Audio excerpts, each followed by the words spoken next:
Hey, what's going on, everyone? My name is Matt Jarbo. This is the Mundane Matt channel, and we're going to be doing a bit of a fun hangout. I've been wanting to offer some consultation services to people. I get asked questions all the time about starting a YouTube channel. Thought it would be a good thing to do, a good thing to check out, right? A good thing to definitely help out people with, or help people out with, mostly because oftentimes people don't know where to start. I've been doing this now for about 6 years, and I'd say I got a little bit of insight. So, am I live streaming? Yeah, I'm live streaming. I'm live streaming. I got to feed the baby here in a hot second. So, um, you stopped watching DFF to check in. We'll go back to watching DFF and then come back and hang out. You can ask if you want to see me dance. I got to be drunk for that, man. Gots to be drunk. Hold on, let me just grab my baby. Hey, what's up, Aaron? What you doing, man? You're up late. I need advice on thumbnails. Yeah, we'll get the thumbnails here in a second. Yeah, we'll definitely talk about thumbnails because thumbnails are a very interesting part of it. It's not everything, but it's kind of like first appearances, right? Or first impressions, so to speak. Hold on. Oh, it's okay. Sorry, I'm in a dual mode, helping people out as well as feeding the munchkin here, because this is what happens when this is your life. So you've been wanting to catch me live because I'm too cool to ignore over pre-recording. Well, thank you, appreciate that. There we go. Get that off. Just bath salts for you. Yes, just bath salts, precisely.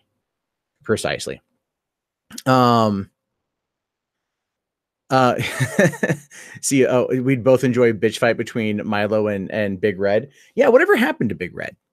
Last I saw her, she was in Cassie J's documentary last year. Hey, Madison, you on camera? You looking at the camera? She's looking at the blue light, I think. Give her some bacon. She's not old enough for bacon.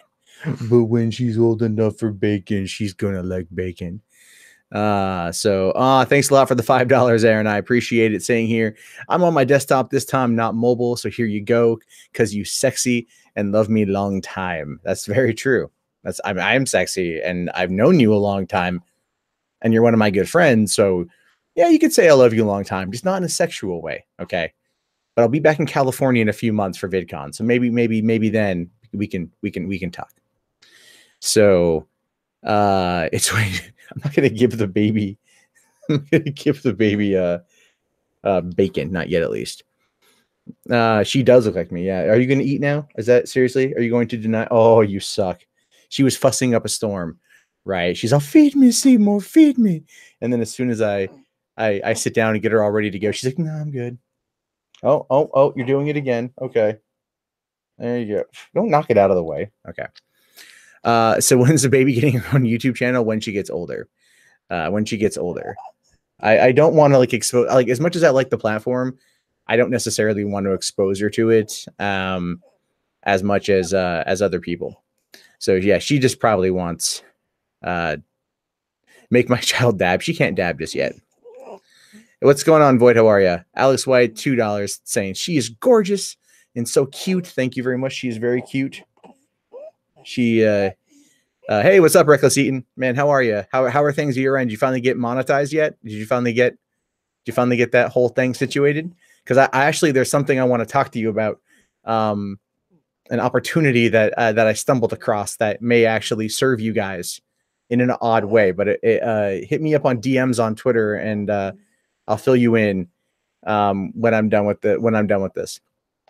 So is she getting baptized? Ultimate Jetfire, the answer to that is no. No, my girlfriend and I aren't religious, and I want to afford her the luxury, right? I do. I want to afford her the luxury of that deathbed baptismal repentance, right?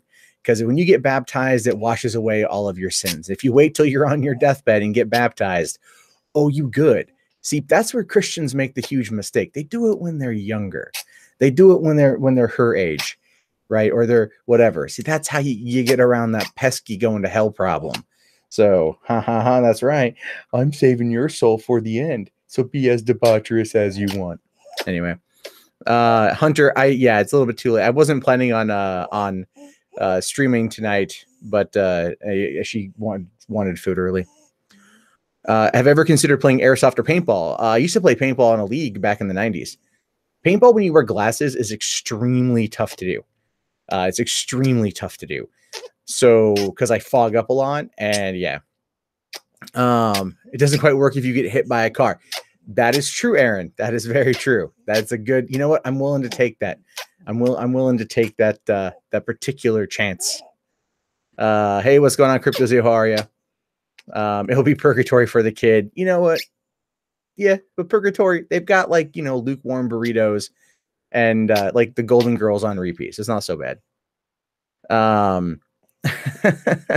Yeah, sports when you wear glasses doesn't really work out very well. Absolutely. I am horrible. I can't see without my glasses on. I want LASIK, but I can't afford it yet. Hopefully in the next couple of years, I'll be able to afford it if YouTube picks up again. So basically the idea for this stream, I am working on an ebook for how to do YouTube. And I wanted to do some preliminary research of what kind of questions people would be asking. I know the general how to do, the general what to say, but I want to know about specifics. So, you know, if you guys have any questions, although, this one I like here from Enrique, what's the first meme you'll expose her to? Probably the first one is I really want to expose her to because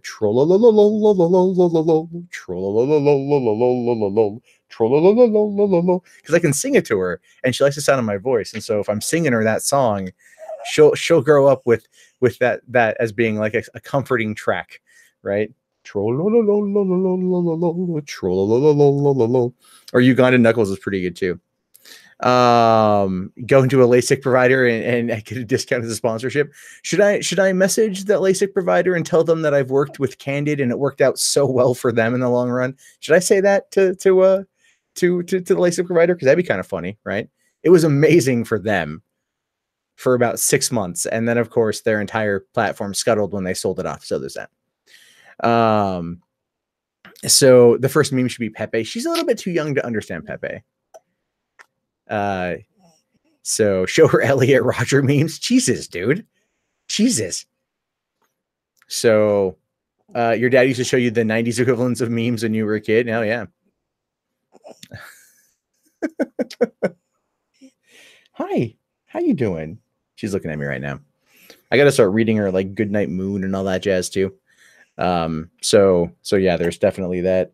But yeah, so okay, what would be a good camera on budget for YouTube? All right, Derek. So the question to that I'd have to ask is, are you wanting something like I have right now, which what I have hooked up right now is the Logitech C920, which is basically your most commonly used webcam. The image quality right now is a little bit poor because I just have a desk lamp on and it's not even directly in front of me. It's off to the adjacent. Whereas normally I'm using 2 LED panel lights that I bought. They're newer, like NEEWER or whatever, and I got them on Amazon. Right now they're on sale for relatively cheap. You can get the 2-pack for about $200. I paid about $240 for them a few months ago. But if you're looking for like with the camera that I use normally, that's my Canon 70D. I use this for live streams and shit because I like the quality better on that. But if you're looking for a budget, it all depends on what you want to do with it, right? So what exactly are you wanting to shoot? If you're wanting to do similar to this, then the C920 is great. It's like $70. So obviously, you know, you can do it like that. But if you're wanting to go out into the world and shoot, you'd really want to like, you know, have a decent enough camera and a decent enough audio source. So yeah, the tech specs are, well, the tech specs on a book are like, you go with the basics that everyone would use, and then you throw in some cameras that are budget and ones that people have used well. There's a reason why like the Canon G7X is like the top camera for vloggers, because it's small, it's portable, it packs a wonderful looking image. And you know, you've got the ability to, you know, put it in your pocket and go. The downside to the G7X, I have the Mark II, is that there's no source for audio. Whereas I also have the Canon EOS M6. There's the Canon EOS M3 and the EOS M6 are both essentially They feel like point and shoot cameras, but they have interchangeable lenses and a built-in microphone. And you get a $50 giant squid lavalier mic, and it sounds great.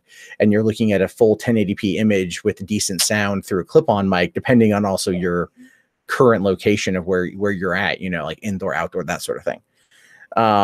So yeah, and Aaron's like, here I am running around with a Panasonic GH5. Fuck you. All right.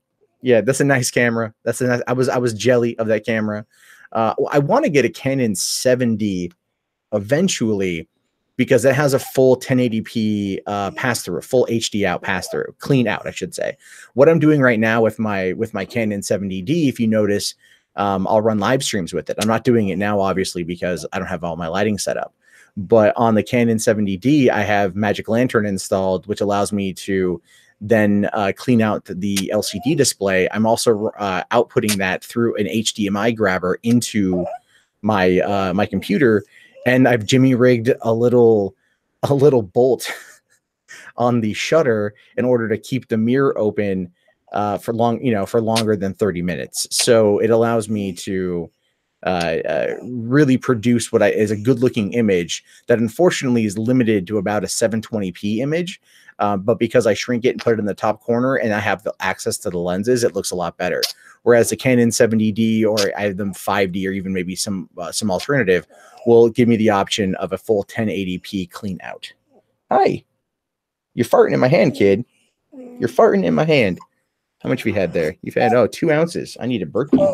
Where's your burp rag? There it is. Yeah, start video. Yeah, I would say start videos. Oh, hush. Start videos with your phone and move up from there. So, hi, it's okay. If I can show you guys. So, where the fuck is my phone? Here it is. Okay. So, here's the thing. I'm using a Samsung S8, right? Just a standard S8. And I've got, this puts out at 1080, right? And I think this goes up to 4K, but 4K on a phone is shit. Okay. And then I've got, no, those are the headphones. So I've got this right here, which you guys can't really see it, but this is a giant squid. Fuck, goddamn, wrong side. So this is a giant squid little clip-on microphone that I got for $50 on Amazon. Sounds really good. Plugs right into the phone. So you're good to go. The problem with doing something like that is you're looking at image quality, and low light's going to be bad. The front camera, or the front camera on a Samsung S8 is an 8 megapixel camera. On an iPhone 6, it's a 5 megapixel. I don't know about the 7 or the 10. So, really for oh, shut up, Aaron. I've moved over to Android. It gives me far more options. Expandable or hard drive space. Yeah. If Apple would sit there and give me expandable hard drive space, I'd go back to Apple, but they don't. So fuck them. But ultimately, you can shoot with literally anything and just offload it. People do a lot with their cameras because the camera quality now can actually pull off quite a bit. Best software to simply pull clips off YouTube. There's a website called peggo.co, peggo.co. They started putting in some weird pay service now for that. You can do some free stuff with it if you just want to pull a 720p rip. I'd recommend the program 4K Downloader. You can I paid $10 and I got the license for it, and I can pull full freaking playlists at I wanted to watch Ruby or RWYB or BY, whatever it was, and I just found the full stream and just ripped the playlist. Bam, done. That's a good one. You can also rip it. You can also rip it to 4K if they got 4K or whatever resolution they've got. So I really recommend 4K Downloader for pulling clips off YouTube. So the problem with Android is that they use a screen cap feature of Android without using the benefits of the abilities of the phone. I mean, I have no problem when I'm doing screen capture ability on my Android. I have no problem. So, yeah, 4K Downloader is great. It's a good program. I like. Whoa. What are you doing, huh? You burp? Okay, let me move you over here on the freaking thing. What about doing videos from your room? Because my room is kind of small and you live at home with your parents. So lighting, I mean, ultimately here's the thing. You could go to Home Depot and get work like shop lights, just the standard shop lights, and get a couple CFL bulbs and, clip them onto something in your room. And then there you go. I mean, standard 3-point lighting is very basic. I have 2-point. I don't really have 3. I mean, I fake it quite a bit. I'm actually looking into getting another one of these LED lights to place behind me in order to, act as my halo light. And so, you can really just do whatever. It's just, you want to make sure that you're not like directly in front of the light so you don't blow out your image. You want to make sure that, shadows are kind of like, evenly taken away, and you can set yourself up with something that's going to look pretty decent for like $15-20 at Home Depot. I went for the LED lights because I just, I'm a whore like that and like to spend money. Purebred chaos. No, I've been wanting to do stuff like this for a while. When I get, if I can get her taken down, I can start looking at people's channels if you want me to look at your channel specifically. So, how do we get our video out there? Ryan, and are you talking like, how do you get it in the algorithm? Is that what you're talking about? Like, how do you get it to go out to more people? Void Dragon. Yes, I am a whore. That's exactly where things are at. All right.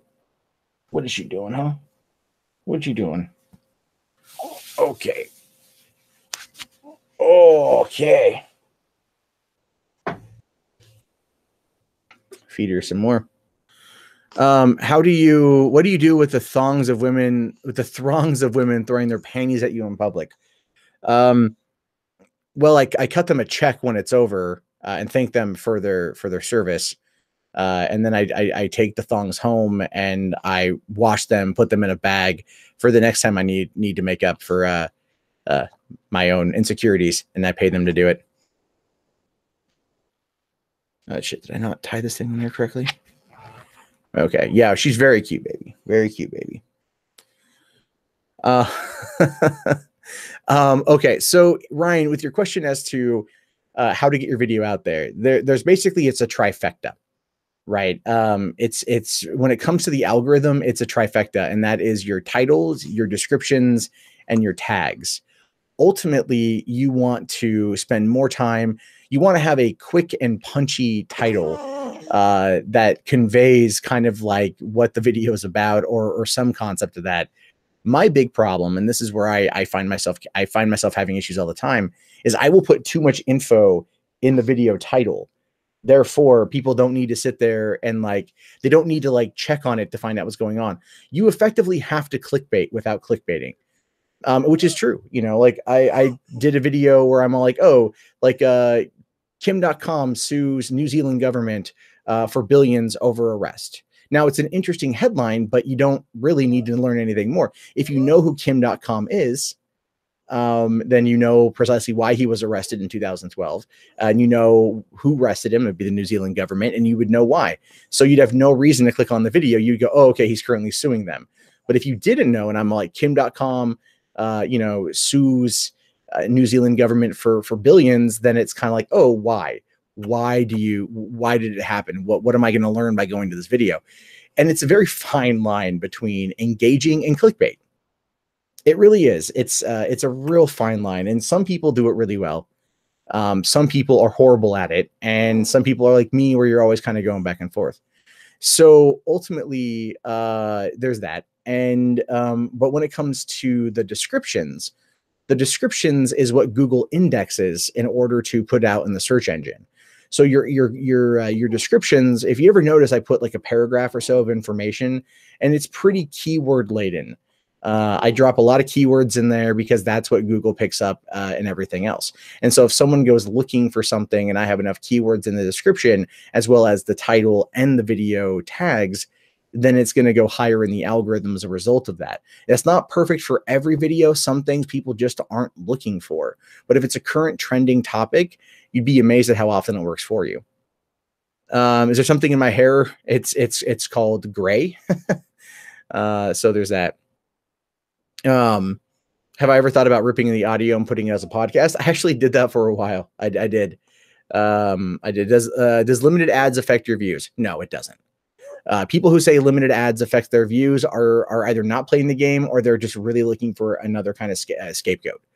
The limited ads do not impact views. I've had videos get limited ads that have done 100,000 views. I've had videos that get limited ads that do 6,000 views. What it is it's really a crapshoot. It shouldn't be a crapshoot, but it's a crapshoot. So, her eyes are staring into your soul. Yeah, she does that to me all the time when she's feeding. Did I ever promote on other sites outside of YouTube when I first started? Carl, I spammed the fuck out of 4chan. I'm not proud of it. But I did it. What I would do, and this was my tactic, and it worked for a while too, was I would go onto 4chan in the middle of the night, which is usually when it's the most active. I'd go on the poll, right?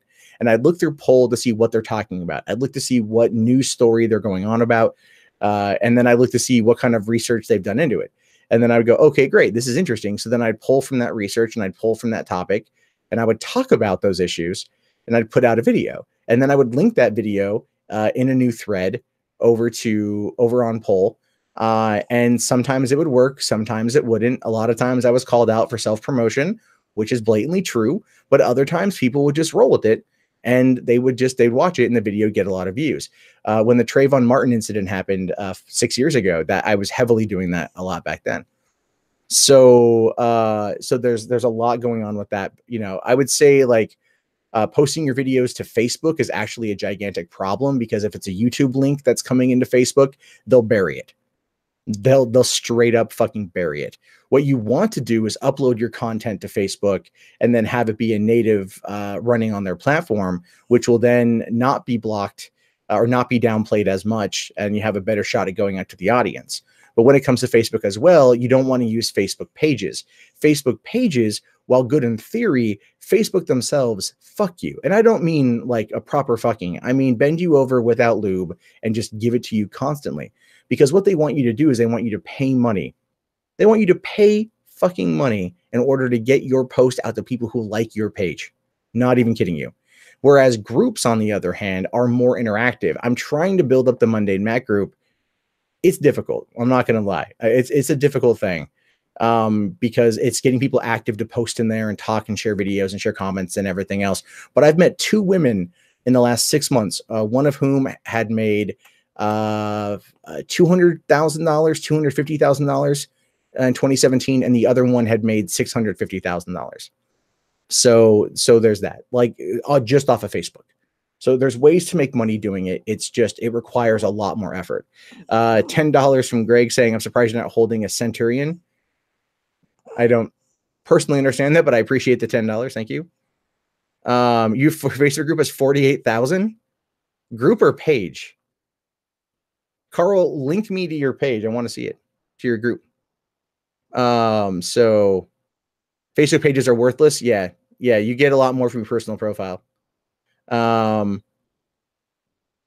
forget to turn off that ad, that ad block. Yeah, pretty damn much. Now link me over, Carl. Like send me like mundanematt.com/submit. Just send me the link. I want to check it out. Maddie's first words will be fuck them. Oh, I'm pretty sure she'll say that a lot with my family. Absolutely. My family does not give 2 shits about swearing, and I won't really care much about it myself. I swear all the time, but I'm going to try to teach her how to do it proper, you know, like a lady, right? Swear like a champ. I want to teach her how to do it in French because I've always loved that line from the Merovingian in The Matrix Reloaded, where he talks about swearing in French is like wiping your ass with silk. It's very true. Did I check out Medicare versus Tire? I did. Not all of it. A good portion of it was a little bit, well, wasn't shocked necessarily when Baked Alaska and Mike Enoch were talking about how Heather Heyer's death was her own fat ass fault for being at the wrong place at the wrong time and trampling on other people's constitutional rights while her life was taken by a fucking neo-Nazi. Jesus Christ, that was crazy. I got to advertise at Facebook. Yeah, I do. I need to. It's see the problem with it is like being everywhere. Twitter, Facebook, Discord. It's a lot to kind of people to jump around. And I work a lot. I put out a lot. I mean, how many videos a day do I put out? A lot. So it's like time in between and shit. So if you have a super chat, how do you find out where the donation? Well, Noob Phoenix, if you give me a super chat, or if you give anyone a super chat, that goes into a general account. It gets tallied to your earnings in your analytics page, and it will come across as transaction earnings in the breakdown. And as a result of that, like, you don't get paid until you get paid. So,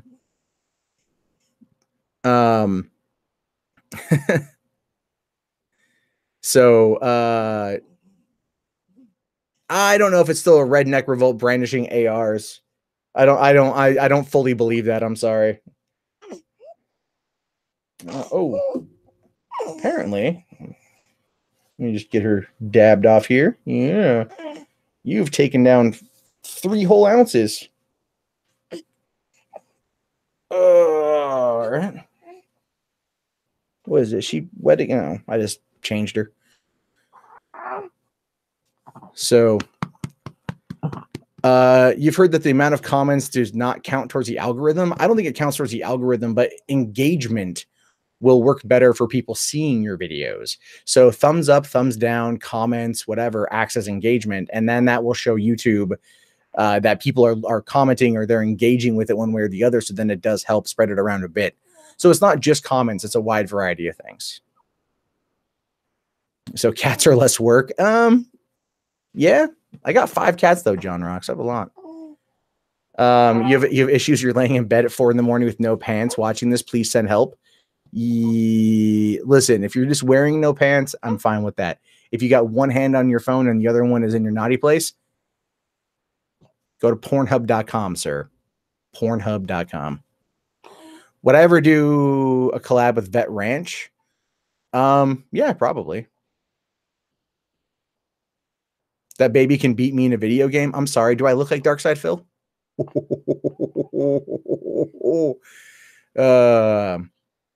You don't want to donate any more money to a racist? Waz has a screenshot of me being racist.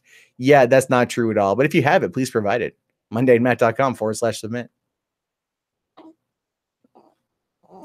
Hi, what's up? You okay?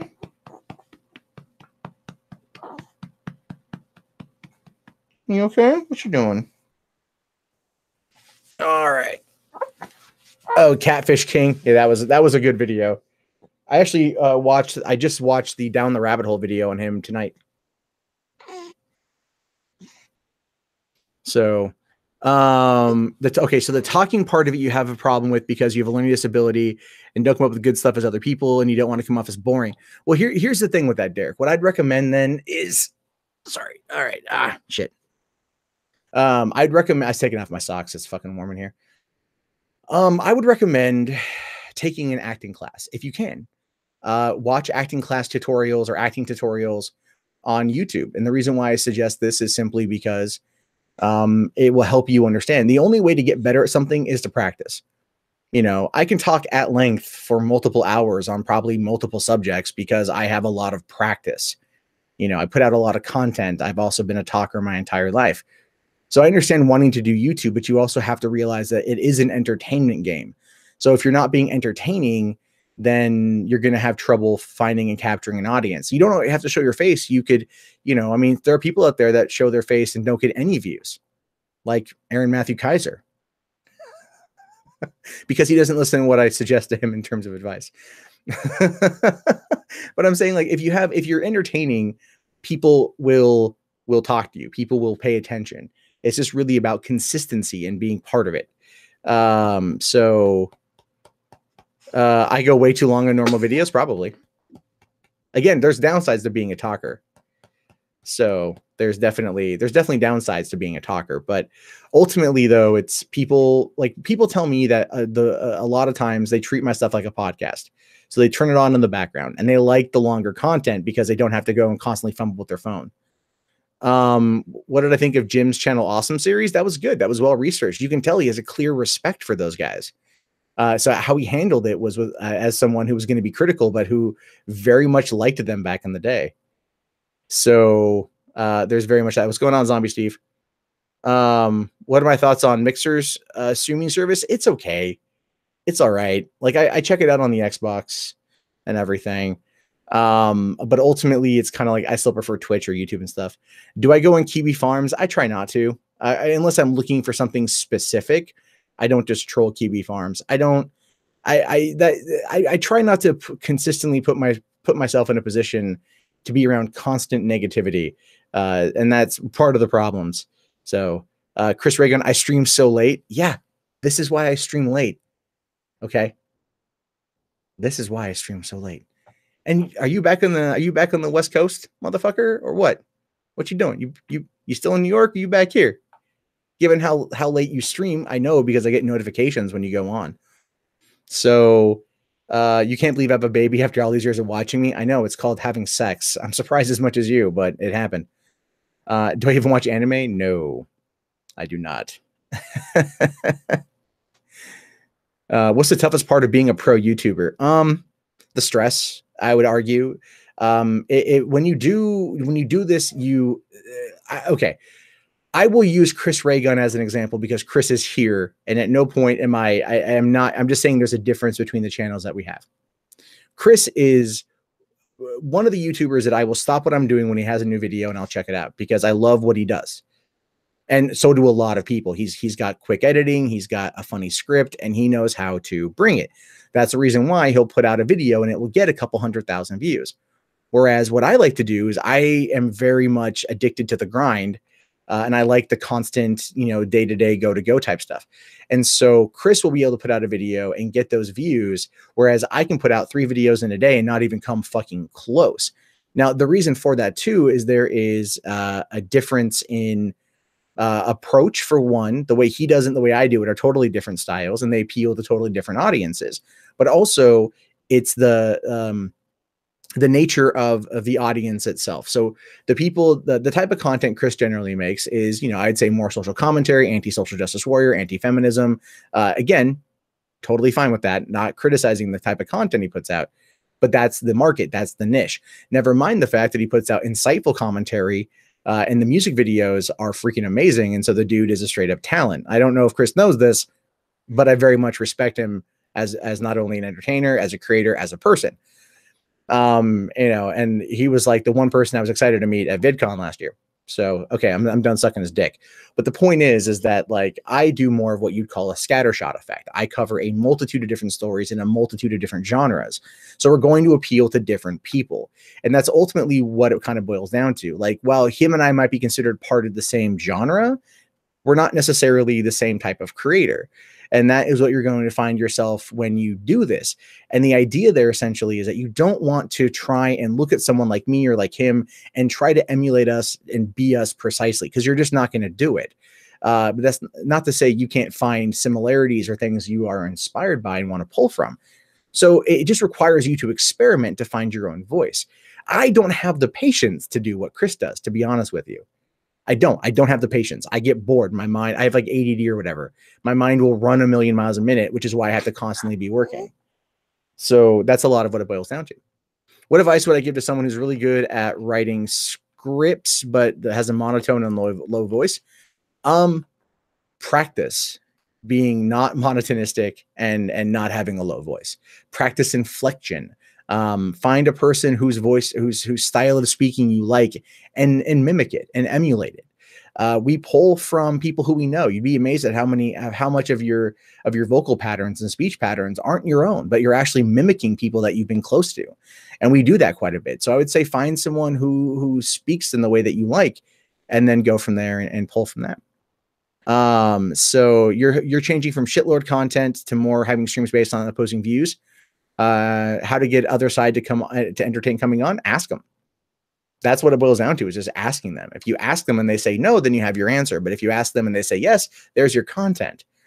What you have to watch out for, though, is when you're bringing on someone from the other side, is they can't feel like they like they can't feel like they're going to be attacked. That was one of the things today that happened with the whole Baked Alaska, Mr. Medicare, Laura Loomer stream, is that it turned into an absolute shit show because more people kept getting brought in order to basically dogpile Laura Loomer. Not to say she didn't deserve it, because she does. But she made a comment about that towards the end of the stream about how she felt ambushed. And when a person feels ambushed, especially in a heated political discussion like this, she's going to retreat. She's going to rescind back. You're not going to have a dialogue. And unfortunately, there are people on that stream that very much like internet blood sports. And as a result of that, like kind of creating that kind of chaos because it works to their advantage. Again, that's their prerogative. But that's the whole point. If you want to bring other people on, you have to be willing to to entertain them from a neutral perspective. It's like I would recommend watch Bunty King. Bunty is really good at that. If you want someone to maybe emulate or a particular style, try that.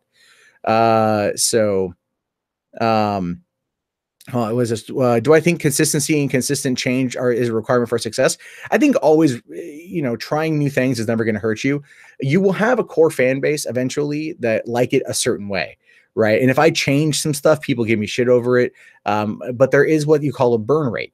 And the burn rate's going to be people who are just going to leave, who are just going to fuck off. That's going to happen. And ultimately, you can't give so much thought to that to where it's going to drive you insane. Because here's the problem. Because this is YouTube, and the whole idea of YouTube is that you are meant to entertain you, right? You as a person are still a social person. You're still a social being. You have thoughts, you have feelings. And the more criticism you get, if you're not prepared for that criticism, can have a very, very, very negative impact on your mental health. And so that can play into it. Blame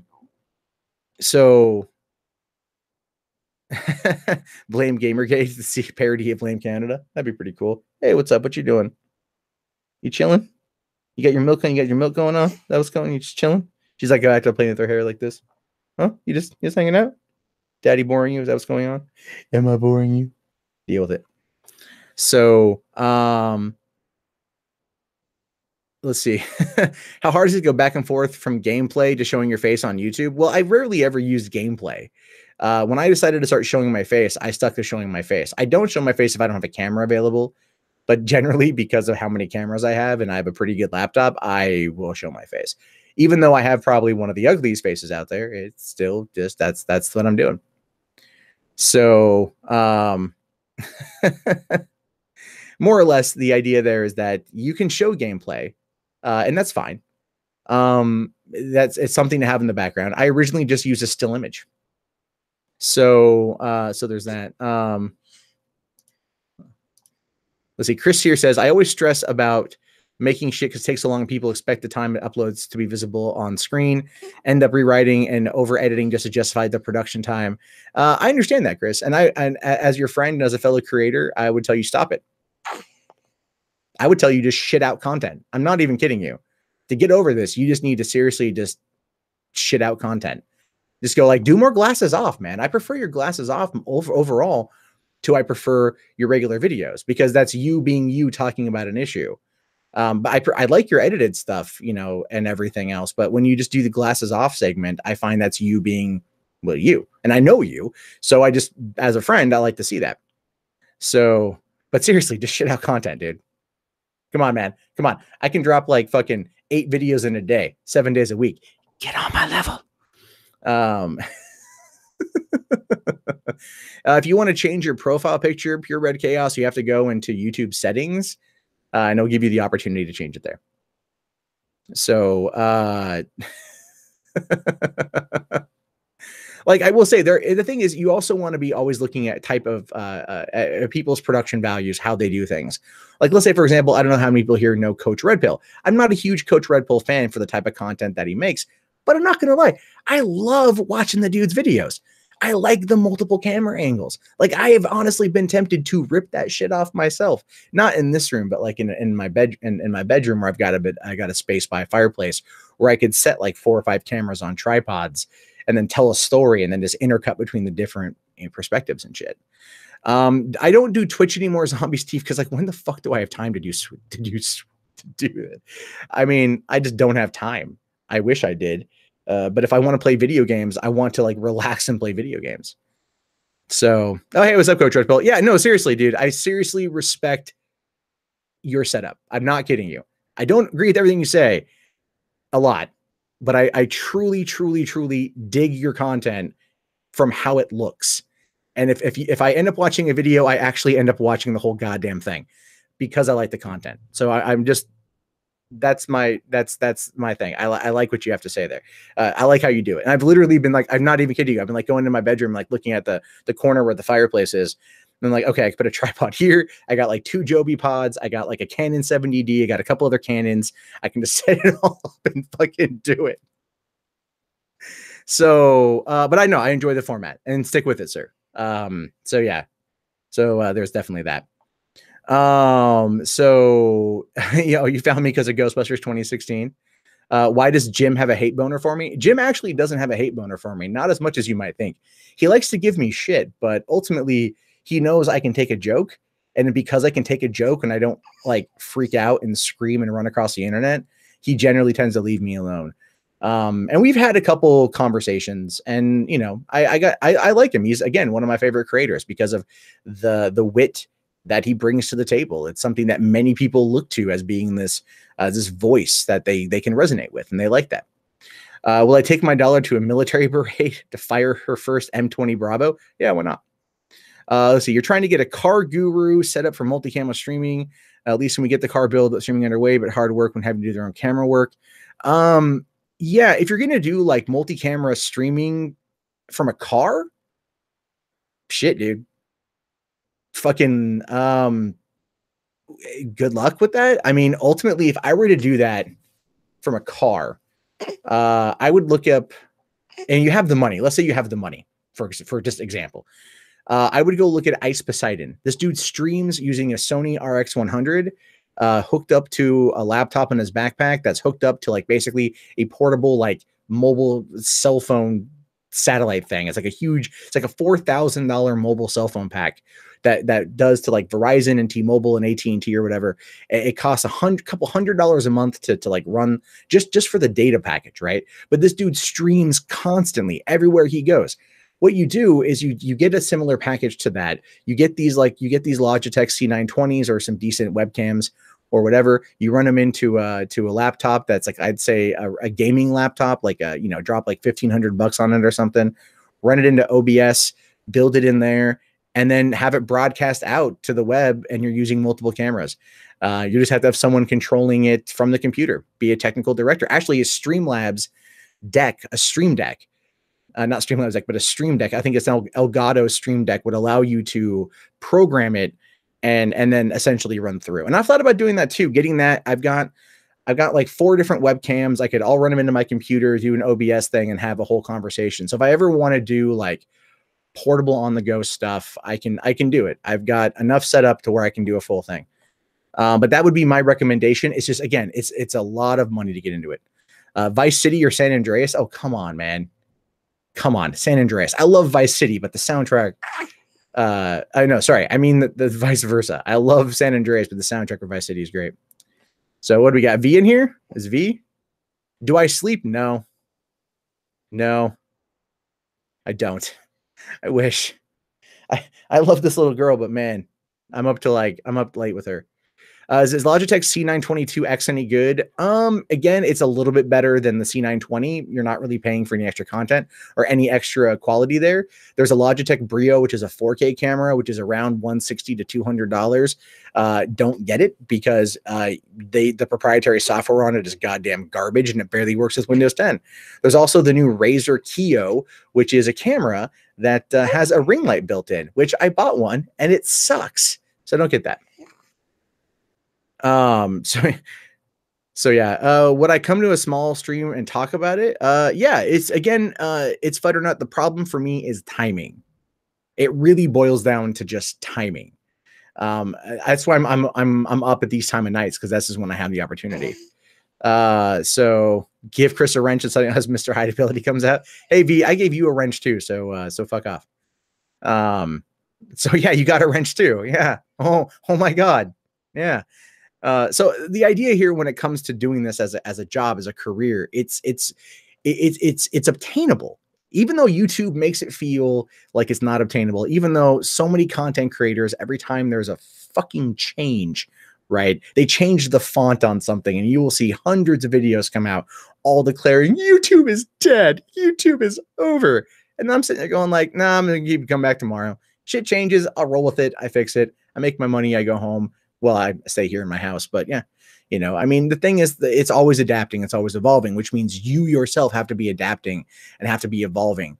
I went to a thing called Vid Summit back in October. I spent like close to $1,500 to travel to Los Angeles for 3 days to attend this summit, simply to learn as much as I can learn about YouTube and online content creation and things like that. And I pulled away a lot of good information. And as a result, I can then retell it to other people. Thank you very much, Coach Red Bull. She is gorgeous. She just turned 7 weeks yesterday, and she's just kicking it here. She's just kicking it. So do I think I could start again from 0 subs and the new demonetization thing? Yeah. I started $3 Theater in February after the PewDiePie shit went down. I started it, and I'm just at about, I just hit 17,000 subscribers. And I'm pulling in about 30 to 40,000 views a day on that channel right now. And I'll be perfectly honest with you. Last month, I made more money on $3 Theater than I did on the Mundane Matt channel in 2 weeks. So if you can hit things just right, if you can play certain things just right, you can do okay. So yes, you can do it. It requires you, though. See, the difference between this channel and that channel is that channel is a niche. I'm talking movies. I'm talking mostly like comic book stuff and Star Wars. Anything Star Wars does really, really, really well. This channel, I cover a wide variety of shit. I'm trying to hone it more on this channel as I play with the algorithm and I play with the tags and the descriptions. You know, the key too is you want to have a good looking thumbnail. I like my thumbnails. I think my thumbnails are good. Hence, I got the image back over here. So I'm a poor man's Philly D, only hotter. Yeah, no. Poor man's Philly D, I would agree with that. So you like $3 Theater because the news is too depressing and movies are fun. That's why I do it, to be honest with you. No, I'm not even kidding you. The news on the political sphere side of things, I'm so burnt out on it for the most part that I love talking movies because I can just straight fucking geek out on movies. Like tomorrow, I'm going to be doing a video, or I'm going to be covering the whole John Cena as Duke Nukem, and I'm going to fucking just go off about that because I'm excited, you know? So that's the kind of thing. How do I manage multiple channels? Oh, that's a hard one, man. You have to fucking dedicate the time to it. I've got like Forbidden Knowledge. I really wanted it to work out. I was paying people at the end of 2016. And it just wasn't working. You know what I mean? And then it's like, I was paying people to write and paying people to edit, and I would just do the audio recording. And ultimately I found out actually one of the videos that we did, ended up becoming a teaching aid in someone's class, in history class the other day. I found that out. That was pretty cool. So, I mean, like the fact that my videos have been used as educational tools, in people's classrooms is really interesting, you know? So, I mean, it's like YouTube is such a powerful platform, and everyone here can have a voice. You may not get as big as other people right away. It takes time. I mean, I'm coming up on 6 years of doing this, 6 years. Right. And, you know, I've got 158,000 subscribers, almost 159, or I think. Yeah, what do I have? I don't even know anymore. But I have a lot. I have a lot, and I'm very thankful for what I have. I don't have as many as, let's say, Chris Reagan or Sargon or you know, anyone else.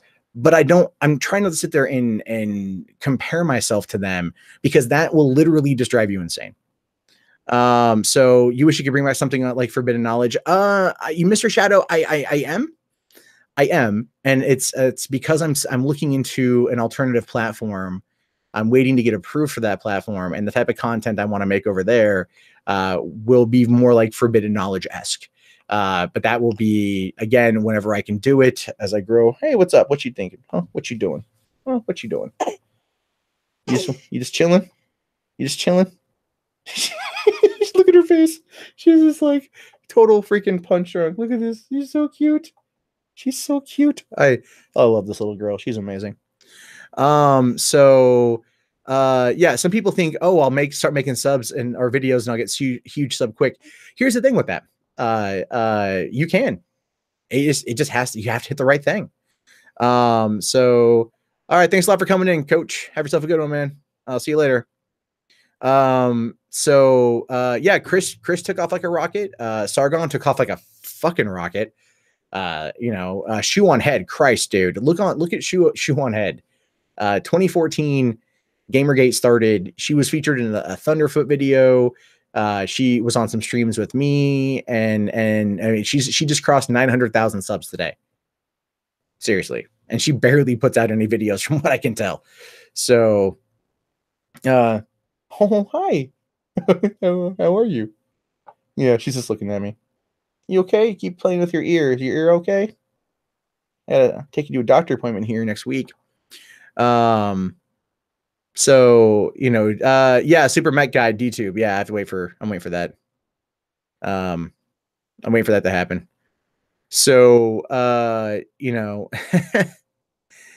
the thing is, Susan Wojcicki is fucked with the platform. But if you know what you're doing, this is the whole point. This is the whole problem with YouTube, with YouTubers, I should say, is that they don't think sometimes outside the box. They don't think of it from a business perspective. They think of it from an ideological perspective. They think of it from the perspective of, panic, essentially. And you can't think of, don't get me wrong. The apocalypse fucked me like it fucked everybody else. Regardless of everything I try, it still fucked me. Like, I'm in the process of buying a house. It happens. Like, that is like the worst possible time. Oh, and the girlfriend's like, yeah, and I'm pregnant. Right? Like, worst possible fucking time. But it happened. And you know what? You have to just persevere and keep going. So still waiting on Stream It. Yeah, I'm still waiting to get approved on that one. So there's definitely that. Hi. She probably wants me to shut the fuck up. What would it take for PewDiePie to get kicked off YouTube at this point? I don't know, man. I don't know. I think PewDiePie would have to do some serious shit. Logan Paul showed a dead body, in the forest and didn't get kicked off. PewDiePie straight up streaming on YouTube said the N-word, hard R and everything. It takes a lot to get booted off this thing. Twitch, I've wanted to, I might move my live show over to Twitch instead of doing it here, mostly because I like the Twitch platform and I don't mind trying to start over again there too. I don't mind rebuilding. Pubes hit, Pubes hit that. Pubes. How bad is the apocalypse now? Very much, dude. If you want to go through the intricacies of that video with Logan Paul, I will take you through point for fucking point, and as to why that video is fake. I've gone through that thing like fucking like a forensic detective, right? I'm not even kidding you. I've gone through that video frame by frame, right? I've gone and looked at the surrounding area in terms of Google Maps. I've taken the Google Map tour through the forest that's right there. Not even kidding you. Like, I've gone through this. He faked that shit. He fucking faked it. Anyway, I look up and I see something about realistic Rocket Raccoon sex dolls. Listen, man, I'm into some weird shit, but not that. V, people don't want to point it out. And that's the thing I don't get too. Like Philly D, I like Philly D, but like everything he covered, he never even questioned if it was real. Never mind the fact that he showed that Logan Paul had fake shit before. It's a whole thing, man. It's a whole fucking thing. But it's better for Logan Paul to act like it's real than it is for him to claim that it's fake. It really is. Long run perspective. Yeah, I know. I get called up into conspiracy theories all the time. So you met Keem? No shit. You met Keem at a party? Wow. Was it a garden party?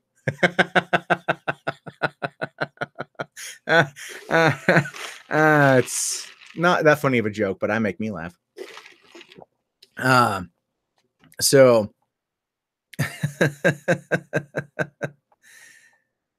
no one ever gagged in that video. That's another thing. So okay, let me move her over to her swing.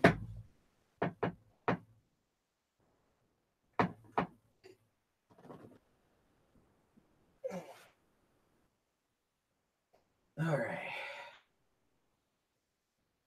There you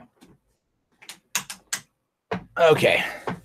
See if I can get, she was passing out, see if she stays asleep. I don't think she will. But yeah, man, fucking No. Like, I love a good conspiracy theory. Don't get me wrong.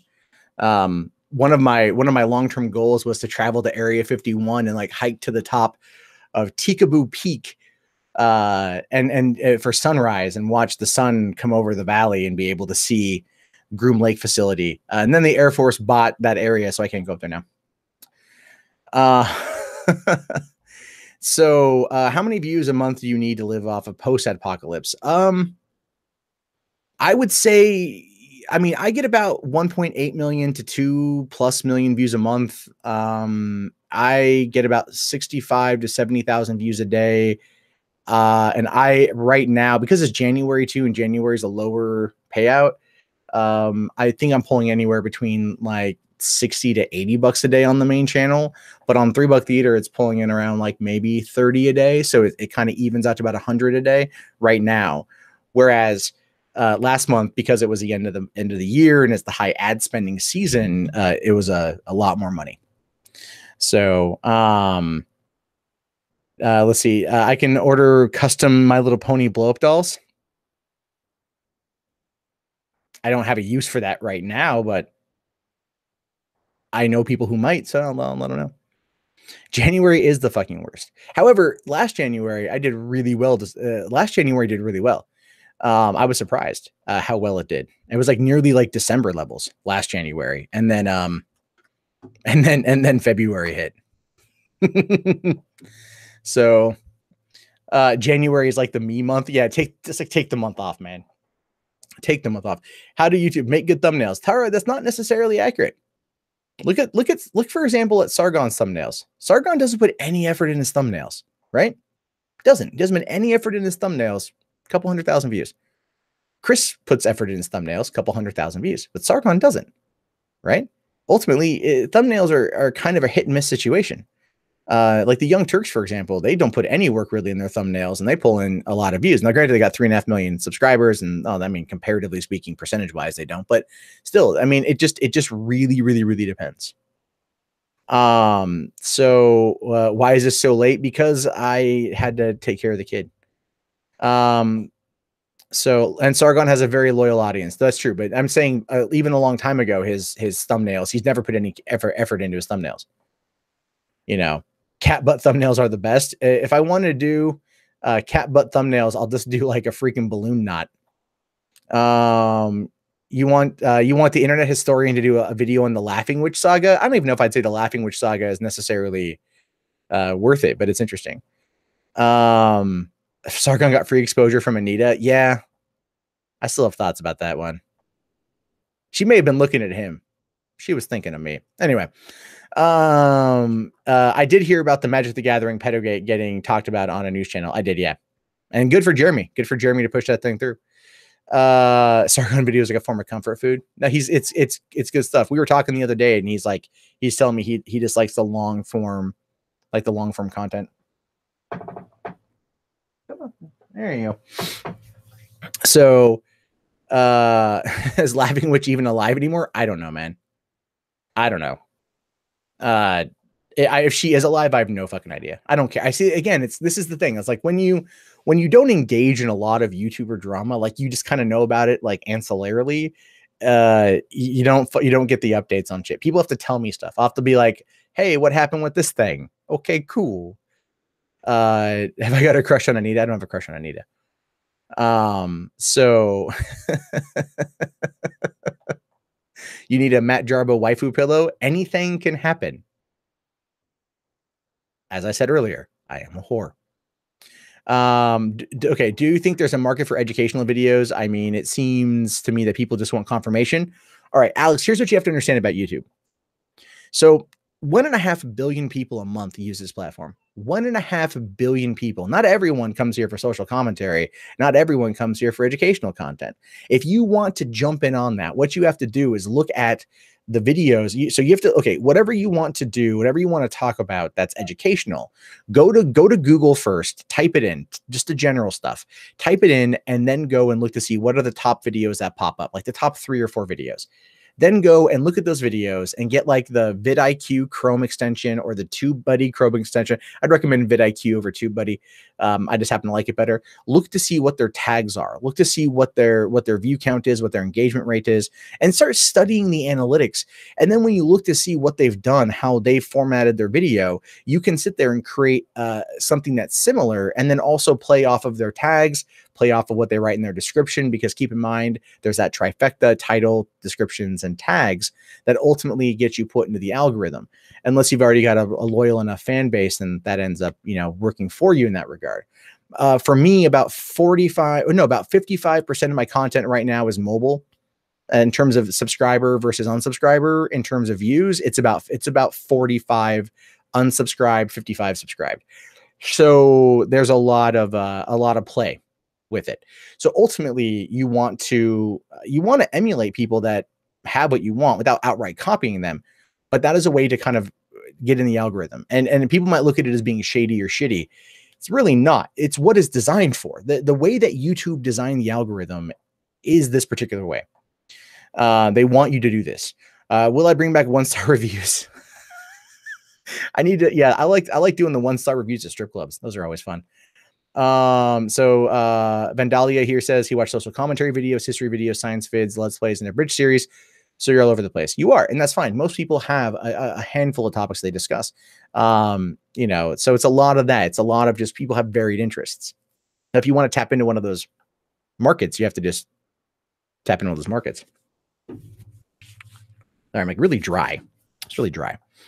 So the algorithm is a bitch. It is, but it's not an untamable bitch, right? It's all about experimentation. I will spend like last night, for example, I spent about 45 minutes working on my analytics or the algorithm metadata for a video on $3 Theater, just to see if it have any impact. And sometimes it does. Sometimes you can get in there. Sometimes you can get lucky. So who should play Chris Chan in a biopic? Oh, Jesus. I think Kevin Logan would be a pretty good person to do that. So your sister was talking about wanting to start a YouTube channel. I got to bring myself to explain to her that it's a bad time to do that. Horror Punks, it's not a bad time. Just because people aren't earning money doesn't mean it's a bad time to start. It's never a bad time. No one's going to hand you your dream. No one's going to hand you your career, right? If your sister wants to do it, tell her to do it. Yeah, she'll have to get 4,000 hours and 1,000 subs before she gets any kind of money. Here's the thing. You're not going to get that kind of money, any kind of real money before you get that anyway, right? And if you put out regular content and you put out decent enough content and you play the algorithm game and you work on your thumbnails and everything else, then you're going to have the ability to get ahead further, faster than someone else. You know what I mean? And like the thing is, though, every moment your sister spends not doing it is the moment somebody else is doing it. This is a platform, like I said, services 1.5 billion people. It is the second most viewed website on the internet outside of Google itself. While it may run as a profit loss for the company, the main company, to everyone else, this is almost a way of life. People come here for podcasts. They come here for music. They come here for educational content, gameplay content. They come here to get a wide variety of stuff, which means there's always an audience. It may take you time to get there, but it's always there. Let's see here. You plan to start a weekly card news show soon. Mind if you use the same format as you? Yeah, that's fine, dude. I don't give a shit. Yeah, Chris says here, I remember in 2007, I thought YouTube is 2 years old already. I'll never make it because I started too late. Yeah, dude, no, here's the thing, man. Check this out. So I've been on YouTube now. This will be my 12th year. I learned about YouTube when I was in film school. I was in a documentary class. And my teacher comes in and goes like, yeah, ever heard of this website called YouTube? People can just upload videos there. Well, like the year before I was doing video reviews of games, right? I just had nowhere to fucking host them. Seriously, I had nowhere to host them. I had a little 10-inch portable monitor that would allow me to run out to my mini DV camcorder to capture the footage on screen. I'd plug in my Xbox. I would record it. Then I would go and I would digitize it to my computer using FireWire. And then I would edit everything else, do all this shit. And then I'd know where to host it. So when I first learned of YouTube, so hey, Squish, thanks for coming in, man. Enjoy MST 3K. Go pass out. We'll talk again soon. But when I was getting into it, my entire goal was, I was like, I'm going to be a filmmaker. I'm going to make web series, web-based content that's going to revolutionize the internet. I was a fucking moron. Seriously. I did not give YouTube the proper respect it deserved at the time, because my entire focus, my entire mindset, keep in mind, I graduated college in 2007, right? I worked on my first movie in 2008. I was writing screenplays. My ambitions were Hollywood. My ambitions were not YouTube, because at the time I didn't give it the respect it deserved in order to really, really get into it. And when I tried, I didn't know what to do. I was so self-conscious about it. Right.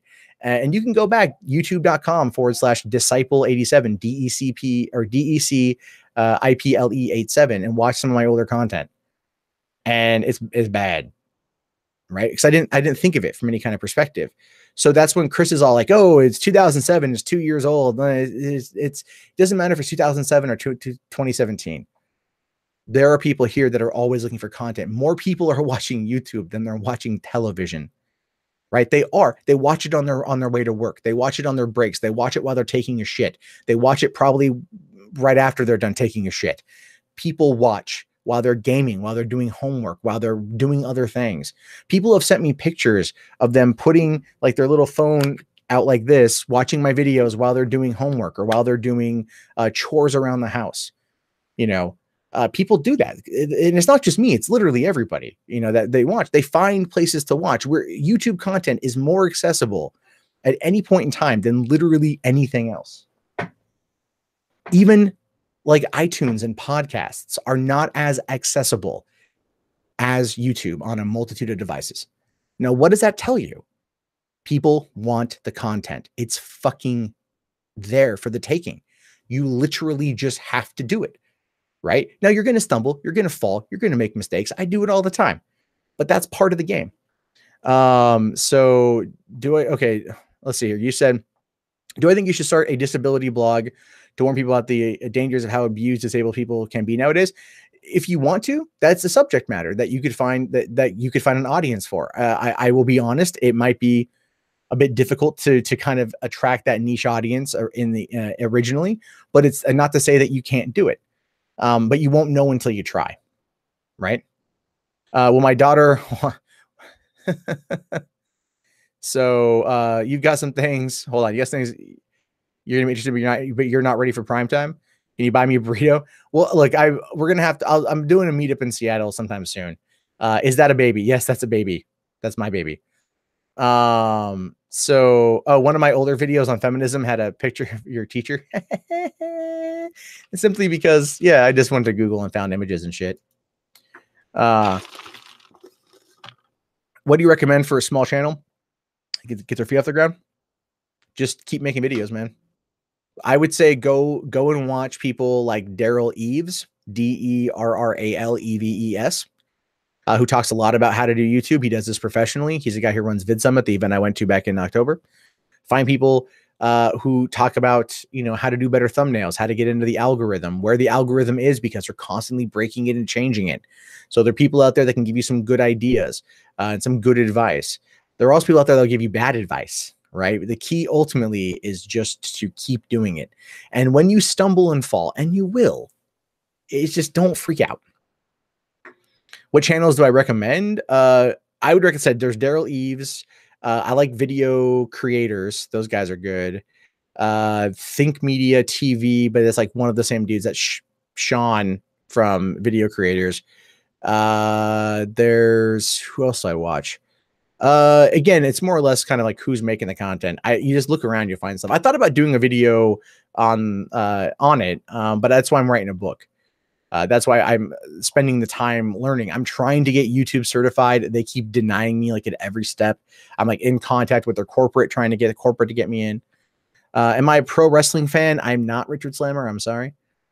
So it's about passion. Yeah, it is passion.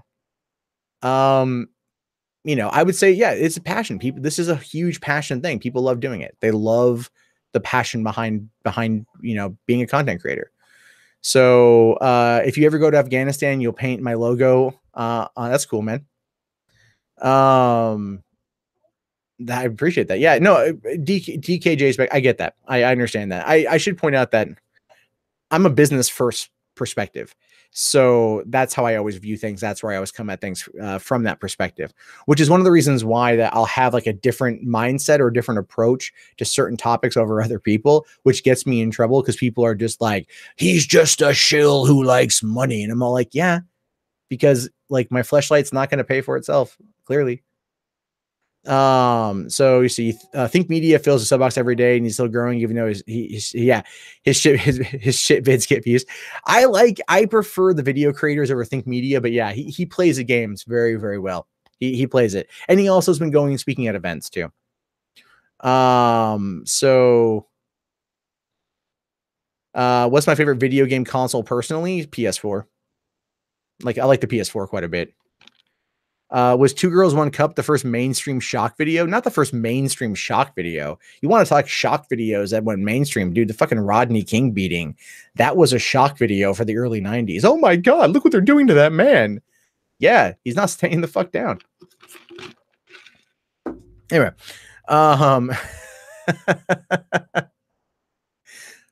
two Mats, one YouTube channel, pretty much. Yeah, it'd be pretty funny. So it's more like it's more like you don't have to sit there and spend the thousands and thousands and thousands of dollars on a camera, you know, like Lauren Southern, for example. She's got a Canon 5D Mark III, and it is a good lens, and it's a gorgeous looking image. Like, I will watch her videos because I'm like, oh, that depth of field, oh, so good, you know. But I'm like, I can't afford that fucking camera. It's like a fucking $3,000 goddamn fucking camera. I don't make that much fucking money. Seriously, I don't make that much fucking money at all, so I can't afford that shit. So I'm rocking a Canon 70D, but it's a good camera. It was an affordable camera. This one right here, this is the EOS M6, right? It's got the flip up screen on it, got the lens on it, which I have.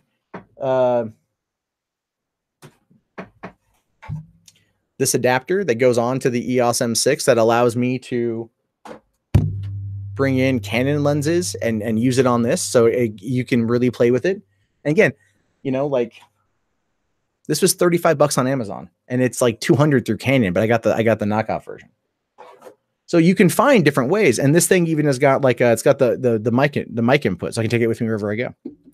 I've also got this right here. This is a DJI Osmo Mobile, which you can put your smartphone in right here. They're about ready to release tomorrow, the 24th, the DJI Osmo Mobile 2, which is a much lighter version of this that has new features and everything else. And this one is, I think, $300 or whatever, whereas the Osmo Mobile 2 is only $129.99. So, I mean, if you're looking to do videos, this is a 3-axis gimbal. It allows you mobile stability as you walk and talk, if you want to do that, or however you want to do. And it produces some good looking images, again, through your phone. Just hook your phone in right there. You're good to go. Right? So there's always things you can get. I like to collect gadgets. So I like to collect little gadgets and see what I can play off with that shit.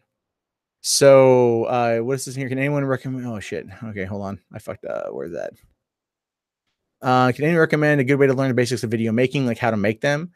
Taiyan, just go watch videos about, like, you know, find an editor. I would recommend, if you're looking for a cheap editor, you know, you can get like the Camtasia. I got it for $100.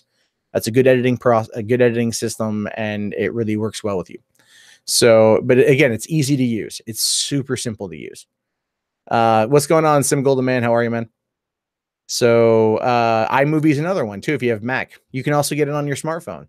You can edit on your smartphone. You can edit on anything. Windows Movie Maker. How do I talk about a topic more than 3 minutes? I like to talk, man. It's just easy. Short videos for me are tough. That's the tough thing. Would Canon films have a cinematic universe if they were still around? I don't know what that one is. So yeah, GearBest and Wish are sites for cheap knockoffs. Okay, that's something like that. So, so let's see that talking about watching in the background motivated me to do some stuff related to my next video. That's good. That's good. Recommend Camtasia. I use Camtasia all the time. Put content. Shit gets more views than no content. It's Futternut that's correct. That is correct. I put out a lot of content, and I would love to find ways to simplify that process. If I could get more views per video, I wouldn't have to put out as much content. There's always kind of an ebb and flow to it. You're never going to have the perfect scenario. You just never are. But if you work hard enough, you can find ways to make extra cash. You can find ways to build an audience, and you can find ways to live your best life, as L Darby was saying on that freaking I'm Exposed video. So you gotta embrace the memes, man. Is lice worse than ticks? Well, ticks can be burned off with like a match head if you really want to go that route. Lice is like 2 weeks with the fucking special shampoo. So I know the way. Do I think you should keep your long podcast streams as they are, or break them up into bite-sized segments so I can have more vids? Well, Vandalia, if you talk about different subjects, then yes, break them up. Have the long one. People want to watch it long, and then cut out the irrelevant bits and then put up the small bits. It's probably your best course of action. Any more thoughts on Duck Face Lady? I'm sorry, I called her Botox Duck Lips. So there's that. And no, people are like, kind of defending her, which is kind of funny. But more or less, it's kind of like, I guess if you guys have, some specific questions, because there's kind of a lot of talk about Chris and Lacey's relationship in the chat, which is, it's a cute relationship. I'm not going to lie. So, DKJ Spec says, this is the last super chat I'll be able to send for anyone for a while. Let's talk about how groundbreaking Married with Children was for a bit. See, this is what I mean when I say I'm a whore. It's like, oh, you want me to talk about Married with Children? I will say this about Married with Children. I loved all 11 seasons of that show, with the exception of the introduction of the character Seven. When a show that's a family sitcom has to introduce another child into the mix around the 5th, 6th, or 7th season, they're running out of ideas. My biggest complaint with that franchise overall, above all else, was in fact the series finale, which I do feel was not a proper series finale at all. It ended like any other episode. It was actually a whole two-parter where Kelly was going to get married to some rich guy and therefore set the bunnies up for life. And at the end, the whole thing fell apart, and Kelly's back in a wedding dress being surrounded by 4 dudes who want to basically bukkake all over her. It was a big problem because the show ended, and then David Faustino ended up on Mad TV, where he made a comment about a week or so later saying, we just wrapped the 11th season of Married with Children, never saying that it was the final season of the show or that it was a series finale, which does lead me to believe that ultimately Fox realized that they just wanted to cancel the show, and at the time they just didn't want to give it a finale, and they just ended it, leaving the filmmakers at the cast and crew to kind of basically wrap up the show in the best possible way by the end of the season. As much as I still love that show and I still watch it if reruns are on, or if I find it on Netflix or something, I will definitely check it out, as well as the Frank Sinatra song being one of the best things ever created. It's catchy as fuck because Frank's the goddamn man. But that being said, I've always enjoyed the show, and I would love for them to do a reunion down the road, but it won't happen until Ed O'Neill is off Modern Family. But they renewed that show for 2 more years and gave everyone a goddamn pay increase, so the likelihood of us getting a Married to Children reunion is very small. So, how long should you wait to set up a Patreon? You can start off with it right away. You can. It just depends on how you push it. Some people are going to look at it as you being shill. I've had my Patreon now for 4 years. I got it in September 2013. When Gamergate started, I had my Patreon, and people were just like, I got called a shill a lot because people were like, you're just trying to profit off of Gamergate. And I'm like, I'm trying to fucking save up money to goddamn move, you son of a bitch. Yes. So yeah. Unhappily Ever After, completely underrated, man. Nikki Cox, dude. Nikki Cox was great. Fox did him dirty in a big way. I would agree. I would definitely agree. So, they really need to cancel Modern Family. I agree. Now the Goldbergs is fucking great. I love that show. So Heaven forbid you want money. Well, here's the funny thing when it comes to the money discussion on YouTube, and I think about this a lot, especially over the course of 2017. There was a time, 2013, 2014, around there, where you could not talk about making money on YouTube. It was seriously so fucking taboo that if you brought it up, people would call you all sorts of names. You'd be called a shill, you'd be called whatever, a sellout, whatever the fuck. But then 2016 happened, and 2016 was a good year for like everybody. And then 2017 happened, the apocalypse, and all of a sudden everyone's like, I'm not making any money anymore.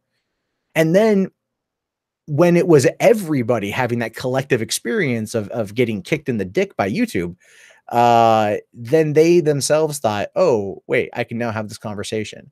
And the audience understood, and the audience was sympathetic. In fact, they've been very sympathetic, very supportive. And it was this kind of paradigm shift in regards to that was really kind of cool to see. It was really awesome to see play out, because it also blew the fuck out of people who were getting mad at other people who got Patreons. And I'm sorry, I have to fully say, just for the sake of full transparency, when Mr. Medicare opened his Patreon, oh, I laughed. Oh, I laughed. And everyone came to me and they were like, are you going to call him out? Are you going to go after Jim? Are you going to say this? And I'm like, no. Jim puts out good content. I respect him as a creator, and I think he should be paid for his work. So yeah, no, I'm not going to give him shit for it, but oh, trust me, I laughed my ass off. Or getting kicked in the vagina, Eduardo. Yes, or getting, yeah, not. So we all got kicked in the balls. Yeah. Let's see. I feel like you watch Phil's videos and then make his one video, 4 or 5 videos, depending on how many stories. Well, the thing is, Purple Rants, we talk about a lot of the same stuff because we're interested in a lot of the same stuff. So it just happens. I don't watch Phil's videos and then immediately go over and like rip off what he talked about every day. I have done that. I'll be honest with you. If there's days I'm like looking for content, there's days I'm like looking for shit to talk about that I just don't know what to fucking talk about. I watch Phil video and I'm like, oh yeah, that's a good story. I want to talk about that too. No crime in it, nothing wrong with it. But ultimately, I don't do that very often. I don't even go and look at other people's I will put it to you like this. I generally, if there's a subject I want to discuss, I actually don't watch other people's content until I've done my own video on that subject. I don't. And the reason why I don't is because I'm honestly, God, trying to not have a tainted view of what's going on. I want to come at it as clean-headed as I can for the most part. And that's my process. So, yeah, we read the same papers or get the same shit sent to us. Absolutely. We do. We both do. There's a lot of that happens. Mopey Hornet says, you going to join Sargon and the Liberalists? I think like in name, like in ideas only, I would agree with what Sargon is up to. I do agree with him on a principle based level. I don't like the fucking name. It's kind of like the skeptic community. You could argue that I definitely fall in line with a number of those same of those particular guidelines to be in the community. But ultimately, I don't like the fucking name. And honestly, I feel bad for Armored Skeptic because that name's been relatively tainted, and that's what he is. That's what's tied to him. You know, no one's gonna go Greg Fleurer, right? Or Fleurer, whatever his last name is, right? It's a hard pronunciation. I fucking suck at pronunciation. No, like you know him as that, but everyone knows him as Skeptic. Right. And so when there's this big thing like the like the skeptic community, and it's meant as a mockery, it's not going to go over too well for him. So there's definitely that. Yeah. How sad was Andy Whitfield's death, and how I don't know who that is. I'm sorry. Has the use of face cam altered my view count in any way? Yeah, it helps out quite a bit. People like to look at you in the eyes. They like to look you in the eyes, and they like to relate, and they like to the eyes are the windows to the soul. That's what it boils down to. So what kind of webcam am I using right now? I'm using a Logitech C920, and I have a couple other ones up here too. So he's got armored media through the fairness. Though, no, he does have armored media, though, in fairness. Yes. And I think he puts more effort in armored media than he does in his own videos, which is fine. He prefers that. That's what he's wanted for a while. And I'm not giving him any crap over it. I'm saying that in the context of the skeptic community and the context of all of that having come under fire recently, and you know, how it's kind of been a mocking name in some circles. A lot of that's kind of like, people know it as him. You know, you can't break the association. And you can sit there and even say Armored Media is Armored Media, but you're going to go, who hosts Armored Media? Armored Skeptic. Yeah. That's what I'm referring to. It's kind of like my name, Matt Jarbo. I like my last name. I would love to go by my last name again. Everyone knows me as Mundane Matt. I'm never going to get away from that. Right? Even Chris, even you last summer at VidCon, you were saying Mundane Matt when we were talking, or when you were referencing me, even though I'm the only fucking Matt in the room. You kept saying Mundane Matt. It's you can't get away from it because that's what you know it as, right? Like I know you as, you know, Chris Ray Gunn. I'm not gonna, but Chris, it's 3 words, Chris Ray Gunn. I can call you Chris and it's not going to be a problem. Whereas people will still refer to me as Mundane. They'll say Mundane as if it's my first name and Matt is my last name. I fucked myself when it comes to a proper name on this goddamn platform. That's what I'm saying. That's what I'm fucking saying. So it's just that, man. It's just that. Like, I'm serious. Like, we were getting ready to talk. I think you and I were going to go hang out with Boogie, and you're like, I'm with Mundane Matt. I'm like, oh, you just, well, I get that at that point in time. But I'm like, don't say it. So, people think your name is Reagan. That's kind of funny. There's got to be a meme in there somewhere, man. Mundane Matt is more memorable. Yeah. I guess. It's not even my name. I stole it from some pickup artist. And it was an insult that they used against him. Like there's a direct irony in that too.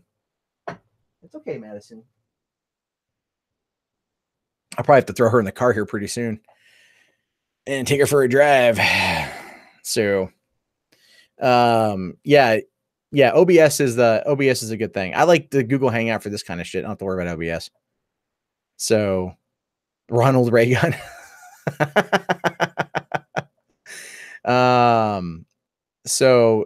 Ramatha School of Enlightenment down in Yelm. Oh, Jesus. Yelm is a weird place. Without Gamergate, would Mundane Matt have been the career, you think?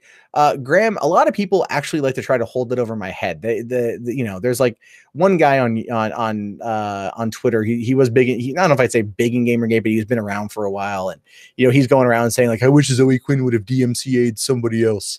Right. I'm like, yeah, fine. You don't like me. I get that. That's fucking fine. But here's the thing, man. I started Gamergate with 16,000 subscribers, almost 17,000 subs. I got 140,000 more than then. Gamergate was effectively over like 4 months into it. You know what I mean? Like it allowed me to springboard to doing this as a full-time job. And I'm so thankful for that. But my perseverance and my dedication to what I do is what allows me to continue doing this as my job. And while there are people out there that don't like what I do or how I do it, or the fact that I'm able to turn this into a career, that's fine. But here's the thing. No one can question my dedication to doing this. So while Gamergate definitely helped springboard me, I do not believe by any stretch of the imagination that had it not happened, I would not eventually be at this point. It might have taken me a little bit longer, but I would have eventually made it to this point. So that's my take. That's my hot take on it, essentially. But I would have gotten there eventually. Yeah. Was it the Gamergate you subscribed to me? No, and people did. A lot of people did. But I'm saying it's like I haven't held on to that past. People like to say that I do. It's really funny when you read criticisms about yourself, because sometimes you're so out there that you're like, how the fuck did you even come to this conclusion? You know? So, Andy Whitfield from Spartacus. That's right, man. Yeah. I saw him at Comic-Con right before he passed, when he was like, got that clean bill of health and shit. And they're getting ready to go back in to do season 2. Yeah, man, like fucking, I like Spartacus. I thought he did a good job. You found me when you're part of a group of the SUWs you're friends with at the VidCon. Who did I piss off at VidCon? Well, I mean, there was Crazy Hair, but that's a whole other situation. You first noticed me the day after Trump's election. I made a lot of money that day. I did. Oh, I did. I made 2 videos, why Trump won and why Hillary lost. Guess which one made more money? It was a Hillary one. But I made a lot of money that day. I want that every day. It'd be so nice. It was like fucking $600 in a day, man. Fuck yeah. Where is the tsunami going to hit? I don't know. Probably me. Yeah, I got that Snowfuzz. I got that when I met Boogie2988 last year. He was like, man, you sound way different in person than you do on your videos. Like, okay. I watch too much fake news. Oh yeah. I watch fake news. Okay. Yeah. How many arguments have we gotten into over this, Tara? You're the one who links me to Alex Jones blogs. No, I'm kidding. So but no, I mean, ultimately, money is nice, but money's not everything, right? The camaraderie on the platform is great. I'll put it to you like this. When we were at Bunty King's Airbnb last summer, and it was Chris, and it was Sargon, it was Vernaculus, it was Wizard of Cause, it was the Warskis, it was fucking Leon Lush was there, a bunch of fucking people there. Anthony Fantano showed up for a few. Tim Pool was hanging out. Tim Pool was playing pool. I thought that was pretty funny. If only we could get him. Okay, Chris, I want you to listen to this because we got to do this. VidCon, Airbnb, whatever, if it has a pool table and Tim Pool's there, we got to take the pool table, take it outside, put it next to a pool, and then get Tim Pool to play pool next to a pool, and then meme the fuck out of that shit. That's not even a fucking request. That is going to happen. But anyway, when we were there, right, as much beef is going on with Andy Worski right now, he made one comment that I really, really liked when we were at VidCon. And he said, it's like we're all old college friends. We all know each other really well, and it's just coming together and everyone's having a good time. Those 5 days spent at VidCon were such a validation, in my opinion, for everything that we've done on this platform. Hanging out with people that I watch constantly, that I'm friends with, just being in the same room as them. There was an element of excitement. It was so much fun that I was so sad to go home. I was so fucking bummed when it was over. So I say Wizard of Cause because people don't know him as Nick, you know. So that's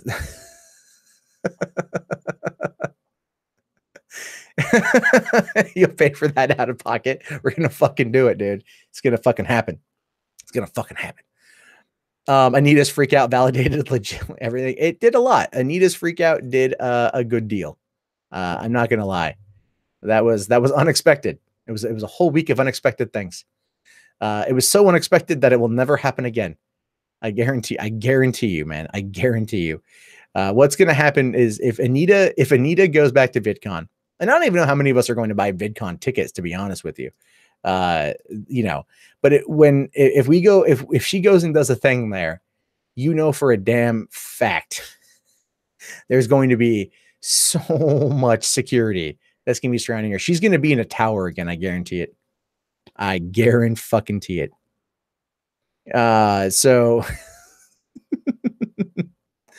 I'm going to VidCon. I'm going to Kilroy in April. That's already set in stone. My tickets have been gotten. And then VidCon. And I don't know if I'm going to go to San Diego Comic-Con. I don't think I am. I just don't think I am. It depends on where things are at with my girlfriend and like the baby and stuff. So yeah, I don't know if I'm going to be banned for previous harassment because they really updated all their harassment clauses these days, but we'll see what happens. You pay to see Chris Chan at VidCon? Maybe. TwitchCon. I don't really do much on Twitch, so going to TwitchCon would just be very weird. But when they had it in San Diego, I really wanted to go, but they had it on my girlfriend's birthday, so I couldn't. Had it been a week before or a week after, I would have been down in San Diego hanging out with all my friends again. But no. Making videos can be very time consuming. You don't think there's anything wrong with having the Patreon? No, I don't disagree. Chris, you know why you're the opposite of a drama magnet? It's because you're so short people can't see that you're even there. You pop up later on like, oh, what the fuck was Chris doing here? I thought that was just the Keemstar knockoff. No, I'm kidding. No, you got like the thing is with Anita and that drama. I mean, I know what Anita had done. I heard something about Anita in a text message the next day. I never got confirmation on that, but I mean, I don't know. I'm assuming if it is, you know what I'm talking about. But ultimately that drama is just like it was aimed at Sargon because he was the most popular one of us in the room, and she knew she could direct it at him, and it would be a thing. So there's that. No, dude, I love Chris to death. I had so much fun hanging out with him when we were there. I was so excited to meet Chris for the first time. Because I've known him for like coming up on 4 years. So let's see here. How do I decide when to vlog? Dude, I fucking suck at vlogging. I suck at vlogging. As for when I decide to shoot in here, so I've got this thing, got the curtain, which I fucking love this thing. It's an actual shower curtain, by the way. I've got blackout curtains as well as blinds on my window, like wooden blinds on my window. I've got my LED lights that are right there. And so basically it's a very controlled environment. And because it's a controlled environment, I could shoot at 2 in the afternoon and at 2 in the morning, and it would look exactly the same. So it's pretty much whenever I feel like it. Well, the funny thing is she thought she could get points for fighting her abuser. She shot herself in the foot because because Sargon is not like an abusive person, regardless of what many people out there want you to believe. He's not an abusive person. And his commentary about Anita has been polite and to the point. Whereas my first video about Anita, I got a lot of flack for because this is back in 2012 when I had no filter and I was just saying dumb shit to say dumb shit. I said she's a stupid bitch and she needs to shut the fuck up or something. And that's been used against me multiple times. It has. It's been really used against me multiple times. And I've said a lot of dumb things in regards to Anita in the beginning phases of it all. And ultimately, like, there's a couple things that I've said that I've apologized for. I mean, granted, she never fucking heard me, but ultimately I did. And so, but here's the thing, had like Thunderfoot shown up. Oh, dude, if Thunderfoot would have been there with us at VidCon, like the goddamn National Guard would have been called in. Just imagine like Jordan Owen and Davis Arini showed up to do a fucking follow-up to the Sarkeesian effect. Do I ever stop talking? No. This is fucking apparent. There's a reason why I've got over 4,000 videos, sir. I like to talk.